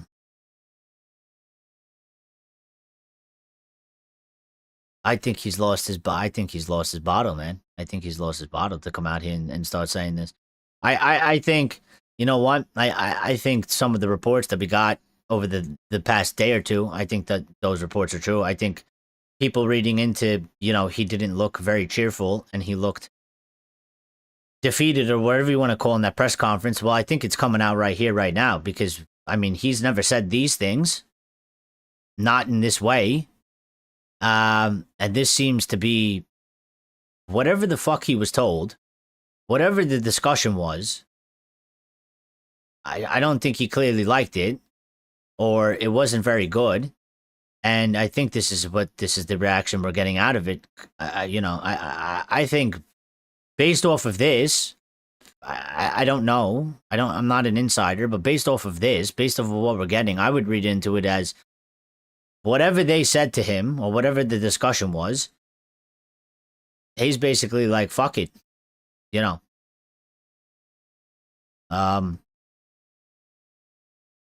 But I mean, he's not wrong in the sense that every department has to do their job. So, you know, if he doesn't do his, it's just one aspect. But again, if the scouting's not doing their job, if the sporting director's not doing the best job that they can do, the rest of the departments aren't doing the best job that they can do, well, then the manager doesn't really fucking matter. I mean, he's going to fail because the club is failing on all fronts.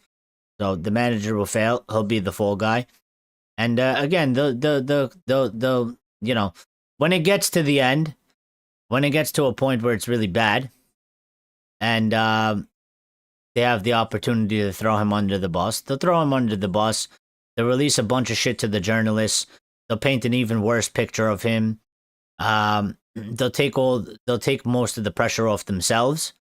They'll flip a bunch of fans into saying, well, it was just Ruben. He was really, really just a terrible manager, poor manager, and was all on him. And they'll go and find somebody, and they'll be like, look at the new shiny toy, and most people will eat it up. And we'll start the cycle and the process all over again. So, Amorim was asked if there's a big difference between Sesko and Rasmus. He said there are big differences in characteristics in the players. Ben is completely different from Rasmus. Rasmus had his moment here. He moved on. We brought in Sesko here, and we'll try to get him to score goals. He also spoke on Sesko's goal drought and said, we know pressure of being the striker for Man United. He's doing good things, but he needs to improve the last moment, which is the most important thing. Which I agree. I mean, that's a fair assessment. Amorim then was asked on if there's been a change in the relationship with the board. Again, and he said, guys, stop with that. I know you receive selective information about everything. Again, interesting. And I think that's the end of the quotes. Now, we've gotten updates after he's made this quotes. This is coming from Talk Sport 20 minutes ago, saying there is growing tension between Ruben Amorim and Jason Wilcox. Sources close to Old Trafford say Wilcox wants Amorim to adapt more from a tactical point of view. Amorim has also been told that bringing in reinforcements this month is unlikely. Well, I think that I would have to go at this moment in time. I usually don't do it, but I think that has to be pretty accurate. That could only explain what is going on here and why he's coming out saying the way he's saying. So, Wilcox might be right, but also it's wrong. You know, the situation is wrong. The situation is totally wrong. You can't ask the manager to be adaptable, and then the club isn't going to be adaptable itself. Okay? That to me is bullshit.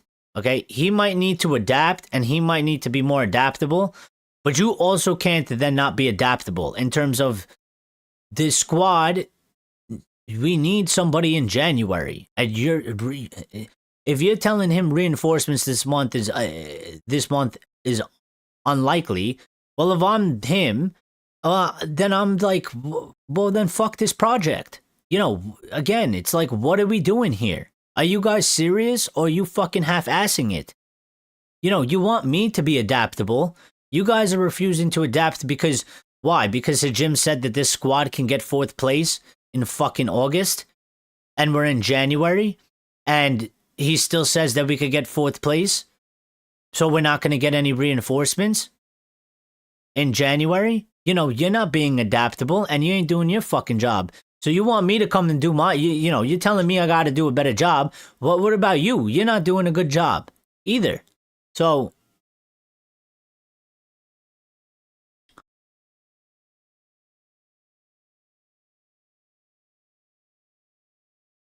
but these are the updates that we're getting. I mean, we're getting more stuff here. You know, Amorim also feels, in addition to that Wilcox thing, we're also getting Amorim also feels promises have been broken, being backed in this transfer window. So I guess they were gonna back him, and now they're not backing him.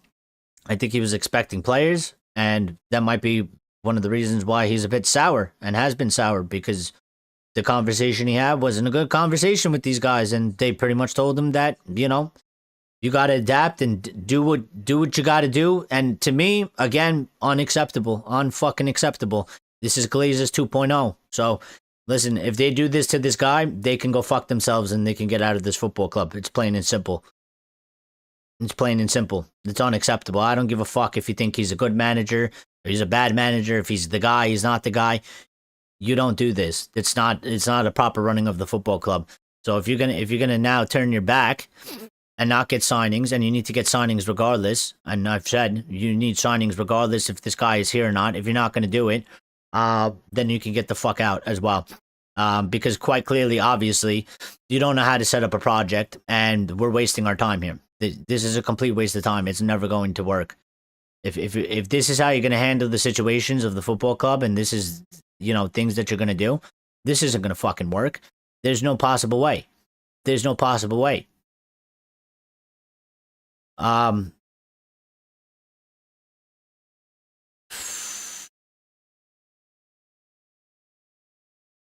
I would say, well, what's more important? For me, I'll tell you the answer, and I'll tell you the answer again. What's more important? See, this is the thing that's going to come down into the fan base. What's more important? Are we going to fight over, replacing another manager? Or are we going to focus on the real issue, how the club is run? Because again, we're going to be here when they sack this guy, or when it falls apart and they get to the point where they have the option to completely throw him under the bus and sack him, and then put shit out through the media about how bad of a manager he is, when they're at fault for a lot of things as well, because they're running the fucking football club, and they come and they bring you the shiny new toy, and we end up in the same position 2 years from now, or 2 years from when that sacking happens. Like, no, I'm not doing it again. So what are we going to do? Are we going to focus on sacking the manager? Or are we going to be looking at these fucking guys that are clearly not doing the job? Because sacking the manager is pointless. Because quite clearly these guys, based off of this information, are shit at the job. And they're not going to get it right. So, sack them. I don't care. I'll sit here and I'll wait for it to fall apart in 2 years, and I'll ask you the same question again. And I'll see if more people are ready to actually talk about and focus more, and not focus so much on the manager and just forget the manager for that moment in time. Let's focus on the people running our football club. And if they don't want to, I'll wait another 2 years, and I'll wait another 2 years, and I'll wait another 2 years until the people, stop being fucking naive and actually focus on what's important, because the manager ain't fucking important. He's not important at this moment in time, okay? If our director of football, if our people running the recruitment, if our people running the scouting aren't doing their fucking job, and they're not good at their job, well, then the manager is a fucking pointless position. We might as well not even have a manager. We might as well sack Ruben Amorim and not even hire a manager. Don't hire a manager. Don't hire a manager. Let's just not have a manager. Because that's how fucking useless the manager is. Any manager. That's how useless the position is. Until that aspect of the club is fixed or is working properly. So,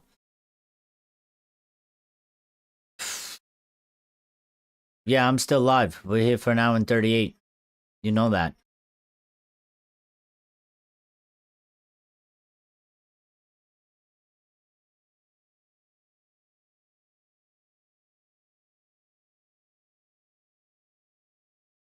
Grace says should have got Baleba and Frimpong over Sesko. But again, that's down to recruitment. Like, that goes to Wilcox, that goes to Barada, that goes to Vivel. Like, that's these guys. So maybe we should have, but these guys chose not to. So ultimately, now we're fucked. Ineos and Glazers can't stop people from scoring against us. They got the goal scorer. Okay, bro. But the people that we buy that are supposed to be the goal scorers, the players that they sanction to bring into the team that we build goes directly to them. So if we have a player that doesn't score goals, they bring that player in. if you bring in Ollie Watkins, is not the same as bringing in a Sesko. It's two different players, two different ages, two different experiences. And I would put any money down and say Ollie Watkins would not be struggling the way Sesko is struggling, and Ollie Watkins would have way more goals at this moment in time than Sesko does. So I don't think it's about fucking coaching when it comes to that. It's about recruitment decision making, and that goes to Ineos and the Glazers because they run this football club. So when we have players on the pitch that are mediocre, that are average, like you say, guess what? Managers don't do miracles. They don't make mediocre into fucking amazing talent. Okay? They buy good players. They buy players with good, promising talent, and they nurture and develop that. They don't take a pile of shit and turn it into gold. Okay?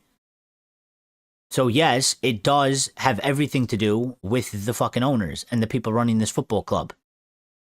And I would actually argue, Chad, that it does stop people from scoring against us because the squad is shit and the squad is not built right.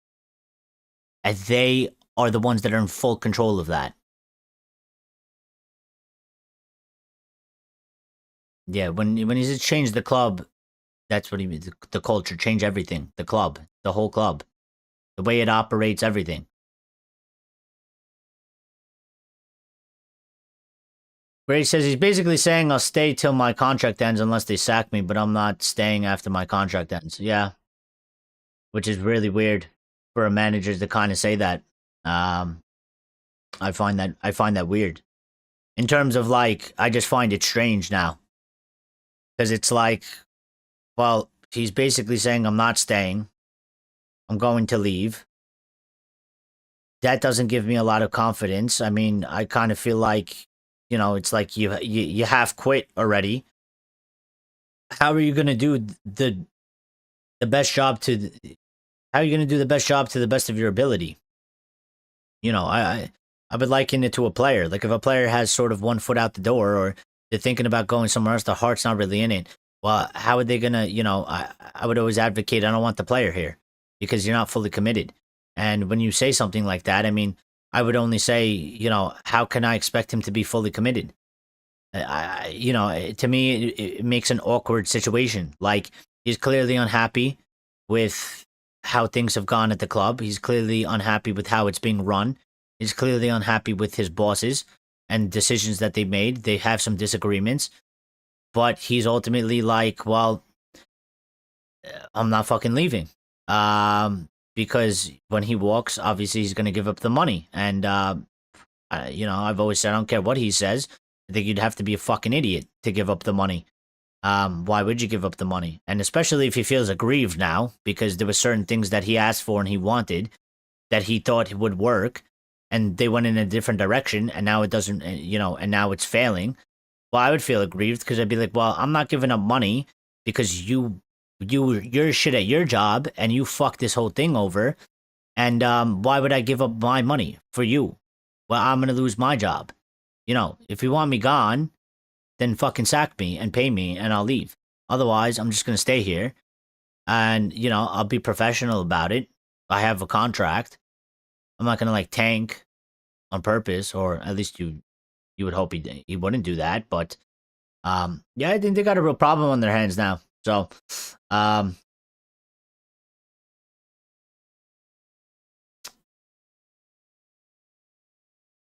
Lucky, I mean, you're saying Ben Jacobs says we have no plans changing the manager, but I mean, the manager just made some pretty damning and harsh remarks after a match that we just played against Leeds and drew 1-1 off the back of a result against Wolves. So I think there is actually some sort of a deterioration in relationship. I think that's quite obvious just from reading it. Ben Jacobs could say whatever the fuck he wants, and they might not be looking to sack him, but that doesn't mean that the relationship isn't falling apart. Okay? And if the relationship is falling apart, unless they can figure out how to work past these differences, and I would say the one thing is they obviously would need to sit down, hash out, you know, the grievances, and then they would have to fucking back him in January. If they don't do that, then I think that it's only going to get worse, and it's over. It's over. He's got an option of a +1, but he's saying fuck that. Well, yeah, that too, and I get that point of view though, Grace. I get that because I think basically the reason why he's saying fuck that is because he was like the club is being run like fucking shit, and I don't want to continue here. Like we had a plan. I had some certain promises made to me. Promises were broken. The plan is shit. So why would you want to continue? Why would you want to continue? You'd be like, listen, I'm contracted, which is a certain level of professionalism. We have a contract. I'll see out my contract, and then I'll go. And if they want to fucking sack me, then they can sack me. If they want to make a change, then they can make a change, and I'll go as well. But yeah, I mean, listen, from his point of view, if promises were actually broken, if they're not looking to back him in January, but I can't really blame him if he says, well, I'm not going to stay past here. I'm not going to be, I don't want to be here anymore at the end of this. When it's done, I'll just go. I wouldn't blame, I don't blame him for that. I would probably do the same. Be like, you guys have fun. Go fuck this up with somebody else. I'm getting the fuck out of here because clearly, like, these things aren't serious here. And, I'm getting, my name and my image is getting fucked because of decisions. You guys forced me to come here in November. I asked you, can I come in the summer because it would be better. You guys forced me to come in that part of the season. Look how that fucking went. I came in, I told you my plan of how we were going to play. You got me Dorgu in last January. You got rid of Rashford, you got rid of Anthony. You bring me no attackers, which is why I think he's hoarding players this season because he doesn't want to be in that situation again. Because I think he looks back at last season and he goes, getting rid of those players and sending them on loan, not getting money for them, and not being able to bring in other players where I could fill more part of the squad, that fucked me. Coming in the middle of the season fucked me. And I think he was like, I'm not having that situation again. I'm fucking hoarding these players. They might not play a lot, but I'm not putting myself in a position where I'm not going to have enough players. And funnily enough, somehow we still end up in a position where we don't have enough players. And I think everybody would say we need a catalyst. We need a push. The team needs improvement. And they're telling him it's not very likely. Okay, so then what are we doing? Thank you for your time, I guess. Whatever. Like, I'll just fucking come here and do my job. And ultimately, it ain't gonna fucking work. Like, essentially, he's saying, whatever these guys are doing, like, this shit's not going to work, so I'll just stay here till they sack me. Because that's what's probably gonna end up happening. Because we don't have the fucking means to succeed, and these guys don't see it. He just says Amorim's cluelessness is making our players clueless. Nah. Again, you rate these guys too much, man.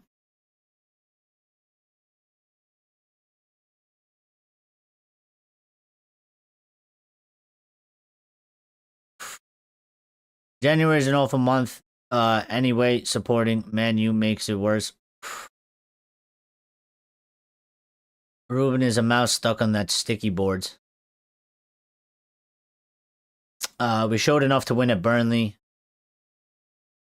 But it seems irrevocable.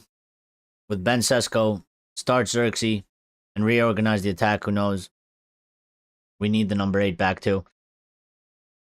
Well, apparently Bruno and Mount will be available, so at some capacity. I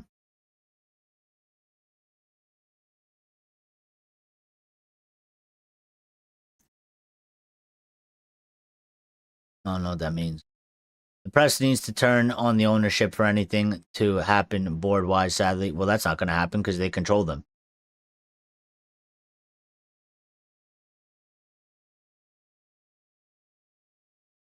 Manager plays in Buemo Cam when he basically hugged the line last season. What are you talking about?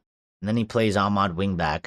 The system doesn't suit the club, but getting him was the owner's fault. Well, that part I agree. I've always said it only works one way. Like, if you don't have the players at the club and you're going to get this guy, I don't know how to say it any different because it only works one way. You either don't get the fucking guy, or if you get the guy, you then have to follow through with the plan of changing the fucking team. And if you don't have the money or you don't have the willingness to do it, well, then you are fucking stupid for bringing this guy in because it's not going to work. So I'm not going to blame him for it. I don't blame the manager for it. The manager is the guy that has his way of playing, and he told them what he was going to do. These fucking idiots are the ones that did this shit. These idiots are the ones that thought that they could have their cake and eat it too. They thought that they can make the change without spending so much money, and they are fucking morons. Because Liverpool, the people that have had success in today's time, and have people like Michael Edwards, who is experts at that fucking level of a job, that assess that, and that was literally the reason why they didn't hire Ruben Amorim. Because they said that change is going to cost a lot of money, and it's going to take a lot of time. The hierarchy at Liverpool, 18 months ago, right, said the same thing Ruben Amorim just said fucking 2 weeks ago in his press conference. Because it is true. Because there is no other way around it. To do the change that you would have to do, it takes time and money. If we don't have those things, what the fuck did you hire this guy for? You are fucking idiots. Idiots. And then these people that are just going to believe, get rid of Ruben and get somebody else in, you people are just as dumb. Sorry, but you're just as dumb because these guys made that massive mistake and you're going to trust them to bring in somebody to rectify this mistake. They're going to fuck it up even further. I'm telling you now. And you're going to buy into it because they might get your favorite guy. And I tell you, in 2 years, we're going to be in the same fucking spot. The manager's going to be facing the sack. Ultimately, he'll get the sack, and we'll do it all over again. Like we've been doing for 12 fucking years at this football club. Okay? But on Mbeumo, Mbeumo's playing wide. All right? That cam is a wide cam. So it's not central. And Ahmad, wingback, 4 wingbacks, Ahmad is still our best wingback in the entire team, okay? Still our best wingback in the entire team. So even if you don't think that Ahmad should be playing wingback, well, guess what? He's the best wingback we got in the entire team, which tells you a lot about what we don't have in this team, which is why, again, it doesn't make sense to do what they did. If we didn't have the money, if we weren't going to spend the money, if we didn't have a plan to get the money, then why the fuck did you bring him here? Because it was never going to work. It was never going to work, and I don't put that on him. He doesn't play 4-4-2. He doesn't play 4-2-3-1. He has a system. Bringing that guy in to play a 4-3-3, I wouldn't even want that. I would say the same thing. Don't fucking bring him. I don't want to see a manager coming here playing a system and a style of play that they don't play.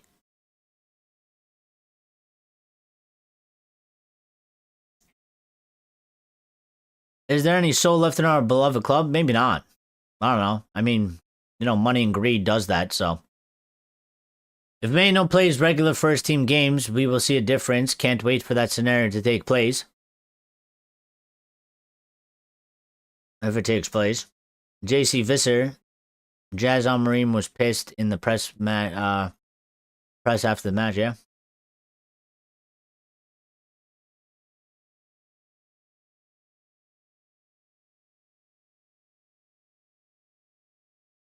Well, there you go, Axe. He said, fuck the manager. There's always been a distraction from Ineos. We need to sack Ineos and take over the club. Well, definitely the fan base needs to put the pressure on Ineos. And not do this thing with the shiny toy of the manager. Because, listen, again, It's one thing if you don't like him, but it's another thing to fall into the trap of believing that when they sack this guy and they bring in the new guy, how the fuck can you trust him to do that? How can you that's my whole thing. Like, the manager on paper might be better, but when you look at the situation around the club, it's fucked, man. Like, I still view it as Ruben is inexperienced and he might not, he might not be a great manager. And you can go and get somebody that has 15, 20 years of experience who is right off the bat on paper a better manager than him. But when you take that guy and drop him into the position, I still see that guy as being fucked. I still see that guy as not being able to succeed because these guys are not going to do the job that they need to do for the football club to succeed. So ultimately, we're going to keep ending up in the same fucking position over and over again. It'll be in different ways. It'll be in different views. But when you go to progress, they'll only go so high. The bar will keep moving up, right? Because ultimately, we want to go and win the Premier League. So even if you get a guy in and he stabilizes it more than it's stable now, and let's say he gets us fourth, well, if he manages to get us fourth one season, and these guys do the dumb shit that they do, and we're expected to go from fourth to, maybe we actually challenge, and they are shit at recruitment, or they fuck the manager over because they make promises to him, they don't, and they go back on their promises, and now the manager is struggling, that manager in that situation, guess what we're not doing? We're not going from fourth to challenging, are we? We're probably going to go backwards. And then what's going to happen is everybody's going to be like, oh, he's fucking shit, the manager's shit, sack the guy, because he's fucking shit, and we'll do the same thing over again.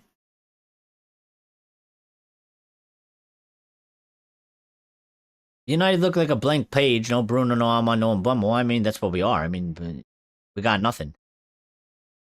Yeah, all fine and dandy, but how do we as little people harass the hell out of the board? By not being distracted about the manager. That's one step. I mean, there's a lot of things that have to happen, and I feel like maybe we're a bit powerless to make monumental change. But I would say the first step is the majority of the fan base needs to park this fucking focus on the manager so much and shift more of the anger and more of the blame and more of the focus onto these guys. They need to start coming for Wilcox. They need to start coming for Barada.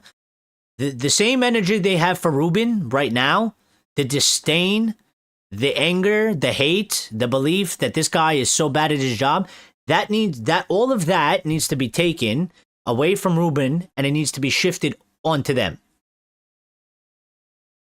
And it needs to fucking stay there.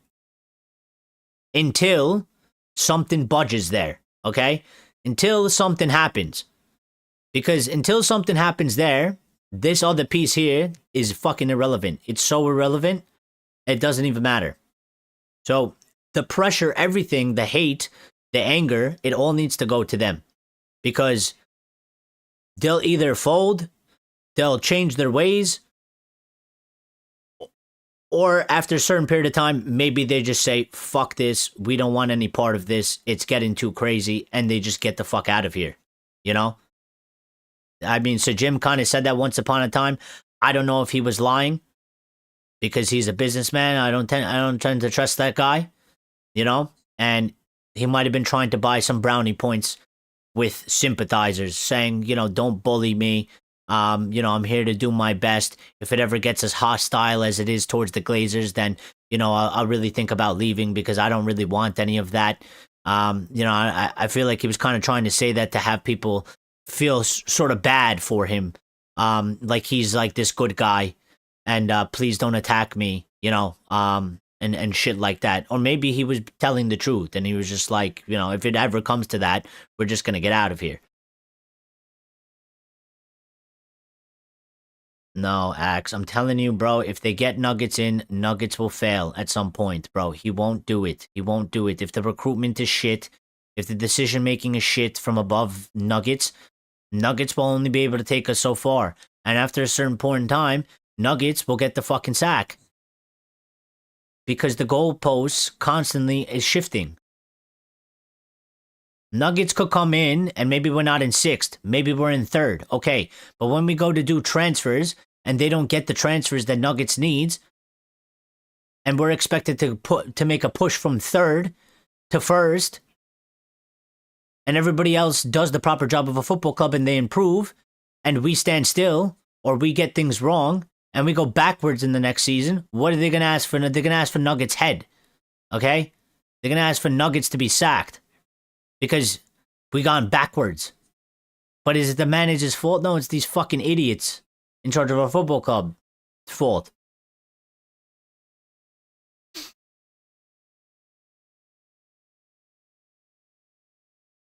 Well, JC Vista says, don't go to games, strike the games until they make changes, but that won't happen. Everyone complains but never does anything. Well, I sort of agree with that. And the club has been a problem for 10 plus years and nothing done till now. Well, it's just too it's just too divided. It's just too divided. I think it would take some massive sort of cataclysm to unite us. If you look at the one time the entire fan base was truly united, which is funny because our name is United and, the fan base is not united. It's very clicked and very, very divided in many thoughts and opinions. The one time that it was truly... the one time I've only ever seen it truly united, the fan base was truly united, was when they tried to do the Super League. That was the only time that the fan base was 100% together, focused on one thing, on one movement, and had one feeling, to do something. And it worked in our favor because it was COVID and there was no fans in the club, in the stadium, right? So they lost all the money from the ticket sales. We got a match called off as well. They shit themselves when that happened, okay? If we repeated that now and we stayed on that, we would end up getting the change that we need to get. The problem is how you tell the match-going fans, listen, as an online fan, if I'm telling a match-going fan to not go to the matches, or I'm telling season ticket holders to give up their season ticket holders, do you know what the response is that they're gonna tell me? They're not gonna agree with me. They're gonna tell me to go fuck myself. They're gonna go tell me that I'm not a real fan and that I'm an American and I need to shut the fuck up and to fuck off. Okay, that's the response you get. All right. So I can't tell them to do that. I don't feel responsible to do that. And also, I understand part of their side as well. So you need people to make the sacrifices. So ultimately, we would need some sort of major cataclysmic thing equivalent to the level of a disgrace of the Super League, where everybody sort of says, okay, no fucking more. We're giving up the season tickets. We're giving up going inside the matches. We're giving up watching the matches on TV. We're fucking striking outside. But until that thing, which I don't think we'll probably won't get it, not right now anyway, until that happens, we're going to be divided, so we're not going to be able to push them out. But yeah, I mean, like, not going to games and striking would, they'd be shitting themselves because they can't really afford to lose money, and that's their bread and butter. If fans around the world, if you were able to stage a sort of online, and you did sort of a blackout from the games on TV, they'd be shitting themselves. But you would need people, you would need the movement, and you would need people to actually take part in it. And the problem is, there's just way too many people that are unwilling to do these things. So it doesn't work. It's either everybody does it, or it's ineffective. You can't have just some. You can't plan a protest for the stadium and 75% of the stadium is filled and 25% stays out. That is fucking ineffective. That's not going to work. So,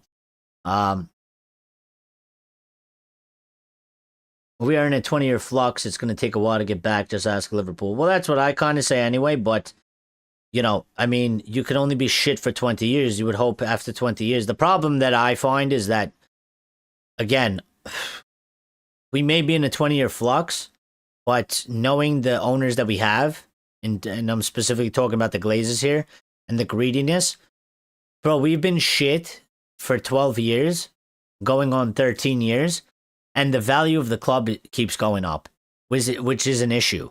Because I think in normal circumstances, if you say, listen, you're shit for 20 years, and after 20 years, it falls the fuck apart where you're not making money, and the club value is going down, and finances are looking bad, or whatever it is. So they get to a point where they say, yeah, well, this is the highest we're getting for the football club.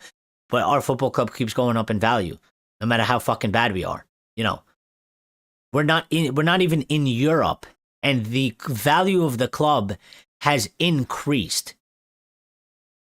So I would say probably, hopefully, you get to a 20-year mark, it would all fall out from under them, and they would just be forced into a sale. But these guys seem to be able to somehow continue to make more money, because for every dollar or pound, whatever currency you want to use, that the price of the club goes up, it's another dollar they're making. Remember, they bought this shit for nothing. They didn't spend a dime. They're not paying back the debt, so it's all free. So if it goes from 4.4 billion to 4.5 billion, well, that's just another 0.1 billion that they made in profit. And as long as it continues to go up, these guys won't fucking leave. They don't have a reason to.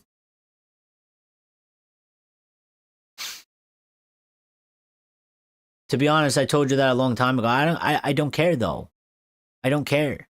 Like, I don't care. You have to let things play out in the process. I don't believe in fucking not giving people chances and giving opportunities, because I don't buy into bullshit. Okay? I like to see things for myself, and I like to see how they play out. And when they play out, I can definitely 100% confirm and definitively say that they're fucking shit. But I'm not the person that's gonna sit there and just say it from the fucking beginning without seeing them actually do things. I don't operate like that, and I don't give a fuck. I don't care if that makes you more right than me, and I don't care if that makes myself more wrong. I don't care. That's how I am. So I don't give a fuck. I'm happy that I did all I did from that point up until now. Okay? I'm happy, because ultimately it's on them and it's their decisions and their actions. That's what it is for me. So they took their actions. Now I can rightfully be like, well, I don't fucking like you and I'm not going to support you. And I'll live with that, because I won't have to live with the fact of, am I making a mistake? No, it's been confirmed to me. Thank you. Bye-bye. That's it. Now it's over. Now it's over. Now it's done. That's it. So Ahmad can't defend. Shaw is better than Ahmad at wingback. Even Dorgu at wingback is better. Dorgu is not better at wingback. That position is not a defensive position, bro. Again, you want to take it as a traditional wingback? Go ahead. The reason why Ahmad plays there, he is playing a right mid position, okay? It's supposed to be an attacking position. It's not a defensive position. If it was a defensive position, he wouldn't play Ahmad there. So you believe in the traditional sense that the wingback should be a defender because you would play it in a certain way. That's not how he plays it. So you're wrong. That position is a right midfielder. It is an attacking position. It is meant to help the attack. And in most formations, when you have a winger, what do you ask the winger to do? Do you not ask the winger to track back? Do you not ask the winger to go back on defense? So no. It's not about defense. It's about attack. The Glazers could convince you the devil doesn't exist. They couldn't convince me that, because I don't fucking trust a single thing they say. Or do. I know. They can't convince me, DJ, that the devil doesn't exist, because they are the fucking devil. Those guys are the devil. Like, they are the legitimate reincarnation of the devil. Okay? They are living devil. Yeah? Maybe that's why they own the Red Devils. Maybe they found their home. Unfortunately. Vissa says, I think the biggest problem, and it's just my opinion. That's all good, man. You're allowed to say your opinion. Don't worry about it. I might disagree with it. Maybe I'll get a little bit angry, but I ain't gonna hate you for it. It's just my opinion. But the same problem with Jose, Ali, and now Amorim. They play a certain style of play, but when they ask players, they don't buy. Yeah. Listen, I think I think that's spot on. 100%. They play a certain way. They need certain players to play their way. They don't get the players, and they get fucked. And I think it's happening in different ways now. But it's still sort of the same.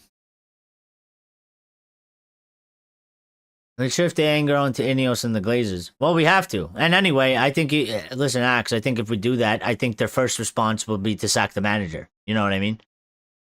Even if we do it now, right? And we actually all shift all the anger and all the blame onto Ineos. Yeah? I think their first response will be to sack the manager. And their first response will be panic mode. We need a shiny toy. We need a distraction. We need to take the fucking heat off of ourselves. We need to give them something, and it's sort of like Tactics 101 in terms of like, just distract them from shit that's going on with us. Give them something else to focus on. Start putting out a bunch of stories about some transfer rumors that we're never going to fucking do. Keep them occupied. You know what I mean? Distract them.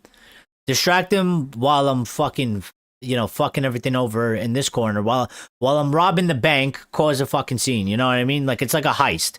You get like a lady, you're going to rob the bank. You get like a lady. She walks into the bank. She faints. She fucking, she's got everybody distracted. They're worried about her. They're call an ambulance, whatever. They're like, ma'am, are you okay? Meanwhile, you're in the fucking back robbing the vault. Okay? This is the same shit. Like, instead of focusing like, hey, is the vault secure? Hey, is our hierarchy doing the job that they're supposed to do? Are these guys fucking incompetent? Are they fucking over the team? Or are they stupid? No, worry about the person that's fainted on the floor. The manager's got sacked. Here's your new shiny toy. Go play with that for about a year, and then we'll give you another one when it goes to shit in a year as well. So,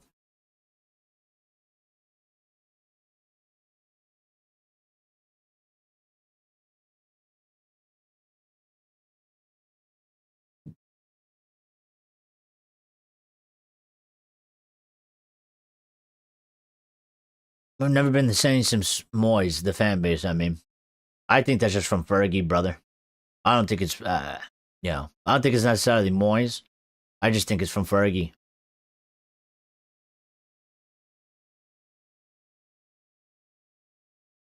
Yeah, again, like Chad, like that might be true, brother. But again, like you say, Ruben doesn't know how to read his players and a mix and match traits to disguise his system. Could be true. I mean, I'd argue on that, but I don't even need to. I'm not even going to take the time to argue about that because to me, it's all irrelevant. It's all irrelevant. It's all irrelevant. Again, I've always said, and I'm still holding this, and I'm still going to hold it because until I'm proven wrong on it, and I don't think I'm wrong on it, but until I would be proven wrong on it, I ain't going to change about it. I don't think the manager means fucking much at all. I don't. I've seen, this is the 6th one now, yeah? This is the 6th one, and all of them have been fucking irrelevant at the end of the day. When it boils down to it, when you look at the total time and you look at what achieved, all of them have been irrelevant. All of them have all failed.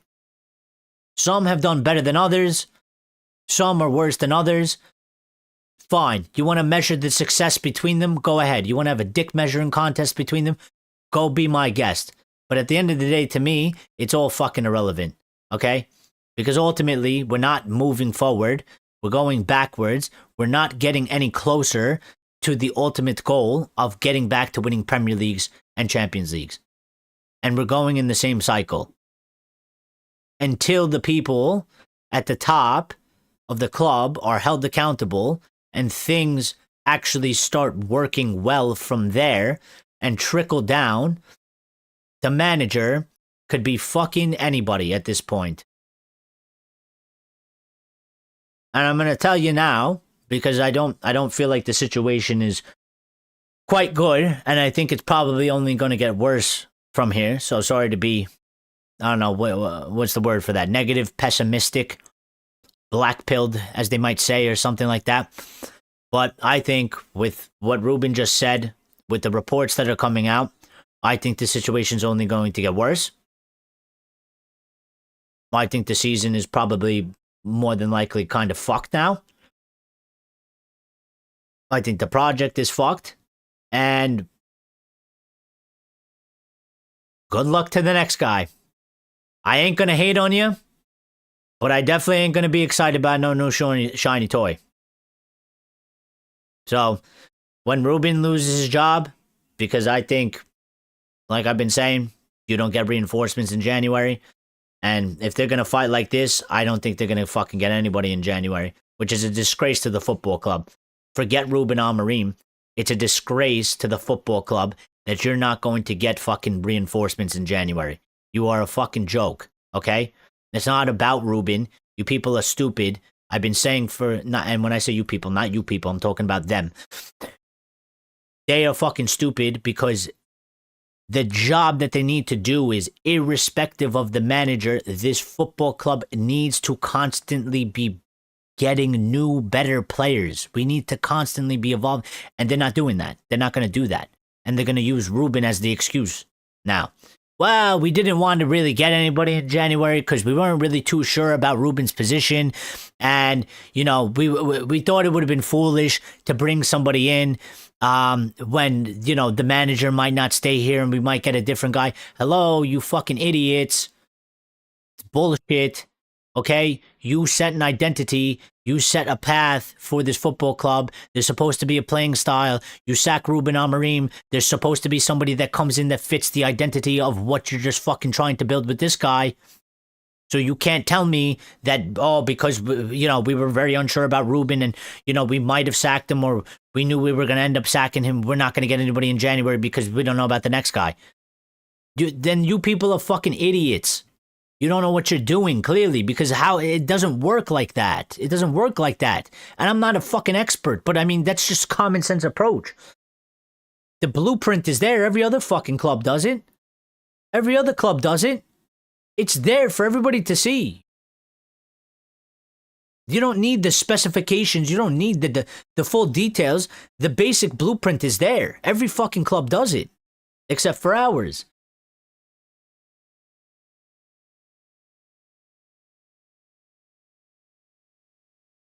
It's nearly 20 years. That's my problem. Well, could be longer with these fucking assholes around, Manu can create if he plays. Bro, there's no Bruno, there's no Mount, and there's no Manu right now. We don't have any creator. The last two matches we played, and I'll say 2.5, because that Newcastle second half was fucking shit, okay? And Mount went off injured, yeah? And Mount didn't come out for the second half. And I think that was clear and evident why we fucking fell off a cliff in the second half. Okay? And we played like shit against Wolves. And we didn't play good today to the best that we can against Leeds. In terms of we can't fucking score goals. And it's because we don't have a creator. I don't give a fuck who the creator is at this point. We don't even have one.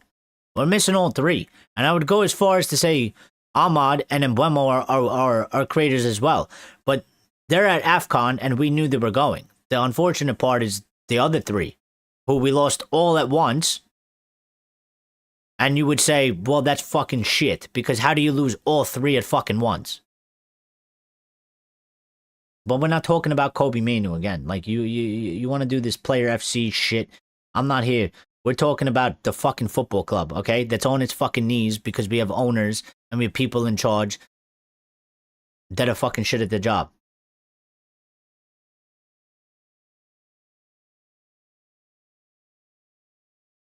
Alright, I don't really care. They wanted to spend $65 million on Semenyo, says JC Visser. So there is money available, the same money they wanted to spend on Baleba in the summer. Well, again, and this is why I think that would just be another indication. Listen, they have January to change their fucking mind. They have January to do something about it. I'm just speaking in the sense of if they go about what's being reported to us and they don't do something about it, well, then they can go fuck themselves. It's, that's it. There's nothing else to say on the situation. If they do what is being reported to us, if they go about it in the way that I'm explaining, well, then the only thing left for me to say to them is you can go fuck yourself and get out of my football club. Because there's just nothing to back there, is there? The plan isn't real. They would show incompetence at the highest level, or they're just showing that there's some sort of an ulterior fucking motive. Whatever it is. It could be any of them. It could be all three of them. It could be another 5 things, whatever it is. Basically, it's just not the proper way to run the football club. So whatever you want to jot it down to, they're evil, they're greedy, they're fucking incompetent, they're stupid, whatever. I don't give a fuck what tag you give it. Just the basis of it, the ultimate conclusion of it is that they are not doing the correct things for the football club. That's it. End of story. And if you're not doing the correct things for the football club, well, then you have to fucking go. There's no other discussion about it. But yes, like they were going to spend $65 million for Semenyo. And I think, again, this is a part where I will say, like, there would have to be a balance. Nobody's telling you to destroy the summer transfer budget or the plans that you have for the future for the now. But you can't also then do the inverse of it and say, well, we can't do anything now because Semenyo is gone and Wharton can't come and Elliot Anderson won't come and Baleba won't come. So now we just have to sit here in January with a thumb up our ass while we watch everybody else do shit. You can't have the inverse of that. That doesn't work either. There's got to be a fucking balance. And if they don't think there needs to be a balance, well, then they're stupid and they're not good enough for the job. Or if they're unwilling to be able to find a balance, well, then the same thing goes.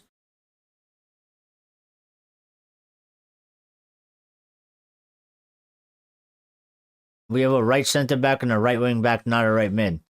No. You want it to be a right wing back. It is not a right wing back. Literally, Ruben Amorim said that it is a fucking right mid. He's the manager. It's his system. He sets it up to play the way he wants. So when he says it's a right mid, it's a right mid. Okay? I'm not arguing about this anymore anyway, because you're talking about something that doesn't even fucking exist anymore at this moment in time.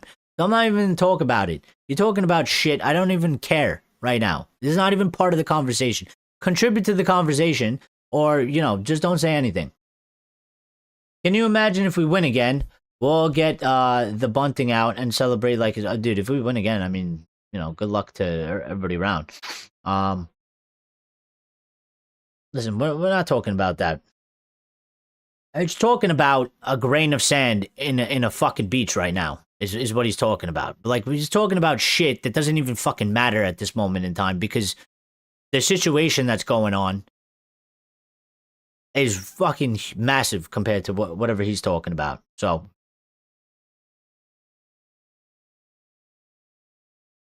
the board don't know what they are doing. The manager doesn't know what he's doing. The team don't know what they're doing, what they're supposed to do. Dear. Well, listen, I do think that Ruben has a certain idea and a certain plan. So I don't think he necessarily doesn't know what he's doing in terms of like he's totally clueless in that aspect. I think he might be clueless in the fact of that he's trying, he's some guy said it the other day that Ruben's grasping for straws. He might be grasping for straws because I think if the club is run like fucking shit and you're trying to find a solution and you only have so many things that you can try and get a solution with and none of them are actually a solution, well, I think you'd be fucking grasping for straws. Yes or no? So I think Ruben has an idea. I think he just did one of the same things similar at Sporting. He did a similar rebuild in terms of what was needed at core principles. get players in, get new players out, get people that fit this sort of profile, bring them into the football club, get the ones out that don't fit this. I need specific players for these positions because this is how it works. You don't get me these players, you get me different players. You get me players that don't fit this system. You know, it's just a recipe for it doesn't work. It doesn't work. And to think we hummed ahead about Rice not too long back. Well, listen, I mean, again, fucking Rice. We should have paid the 100 million. He's the only player that's worth it. For that price. The amount of stars in the night sky, you can see grains of sand, etc. Whatever. Listen, I'm getting out of here. We'll be back. Probably. We'll do another show at 3 o'clock. It's not going to be a long one. It'll be an hour and a half at tops, hour at most. But we'll be back at 3 o'clock. We'll do news updates because we're probably going to get a bunch of updates around news. We're probably getting some now, but I'm not going to discuss it. You know what I mean? I'm not going to discuss it now. We're probably going to get a bunch of shit. There is a bunch of shit coming out right now. I'm looking at it. But, you know, this is 2.5 hour stream. So we're going to come back at 8:20. Sorry, I keep giving you the US time. At 8:15 p.m. UK, we'll be back live. We'll discuss more of the updates that we're getting now and the wider discussion, which is kind of what this show turned into, and not really, you know, from the Leeds match, but that's what it turned into. But we'll be back because there's more updates, and yeah, I can't stream Monday, Tuesday, so I'll give you a double, and then Monday, Tuesday we're just gonna have to you know, not do it, and we'll be back Wednesday for that. So I'll see you guys 8:15 p.m. UK. Thank you for supporting the stream. Thank you if you smashed the like button. If you didn't smash the like button, please make sure you do smash the like button. Greatly appreciate it because it's massive help to the channel.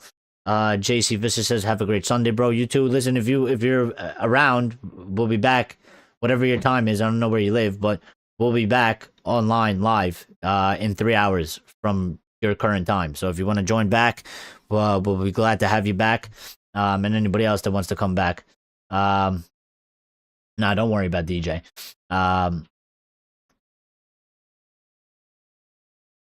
Okay. Anyway, yeah, be good, guys. Stay safe. We'll see you in a little bit. We'll see you in a few hours. Other than that, take care, and we'll see and speak to each other soon.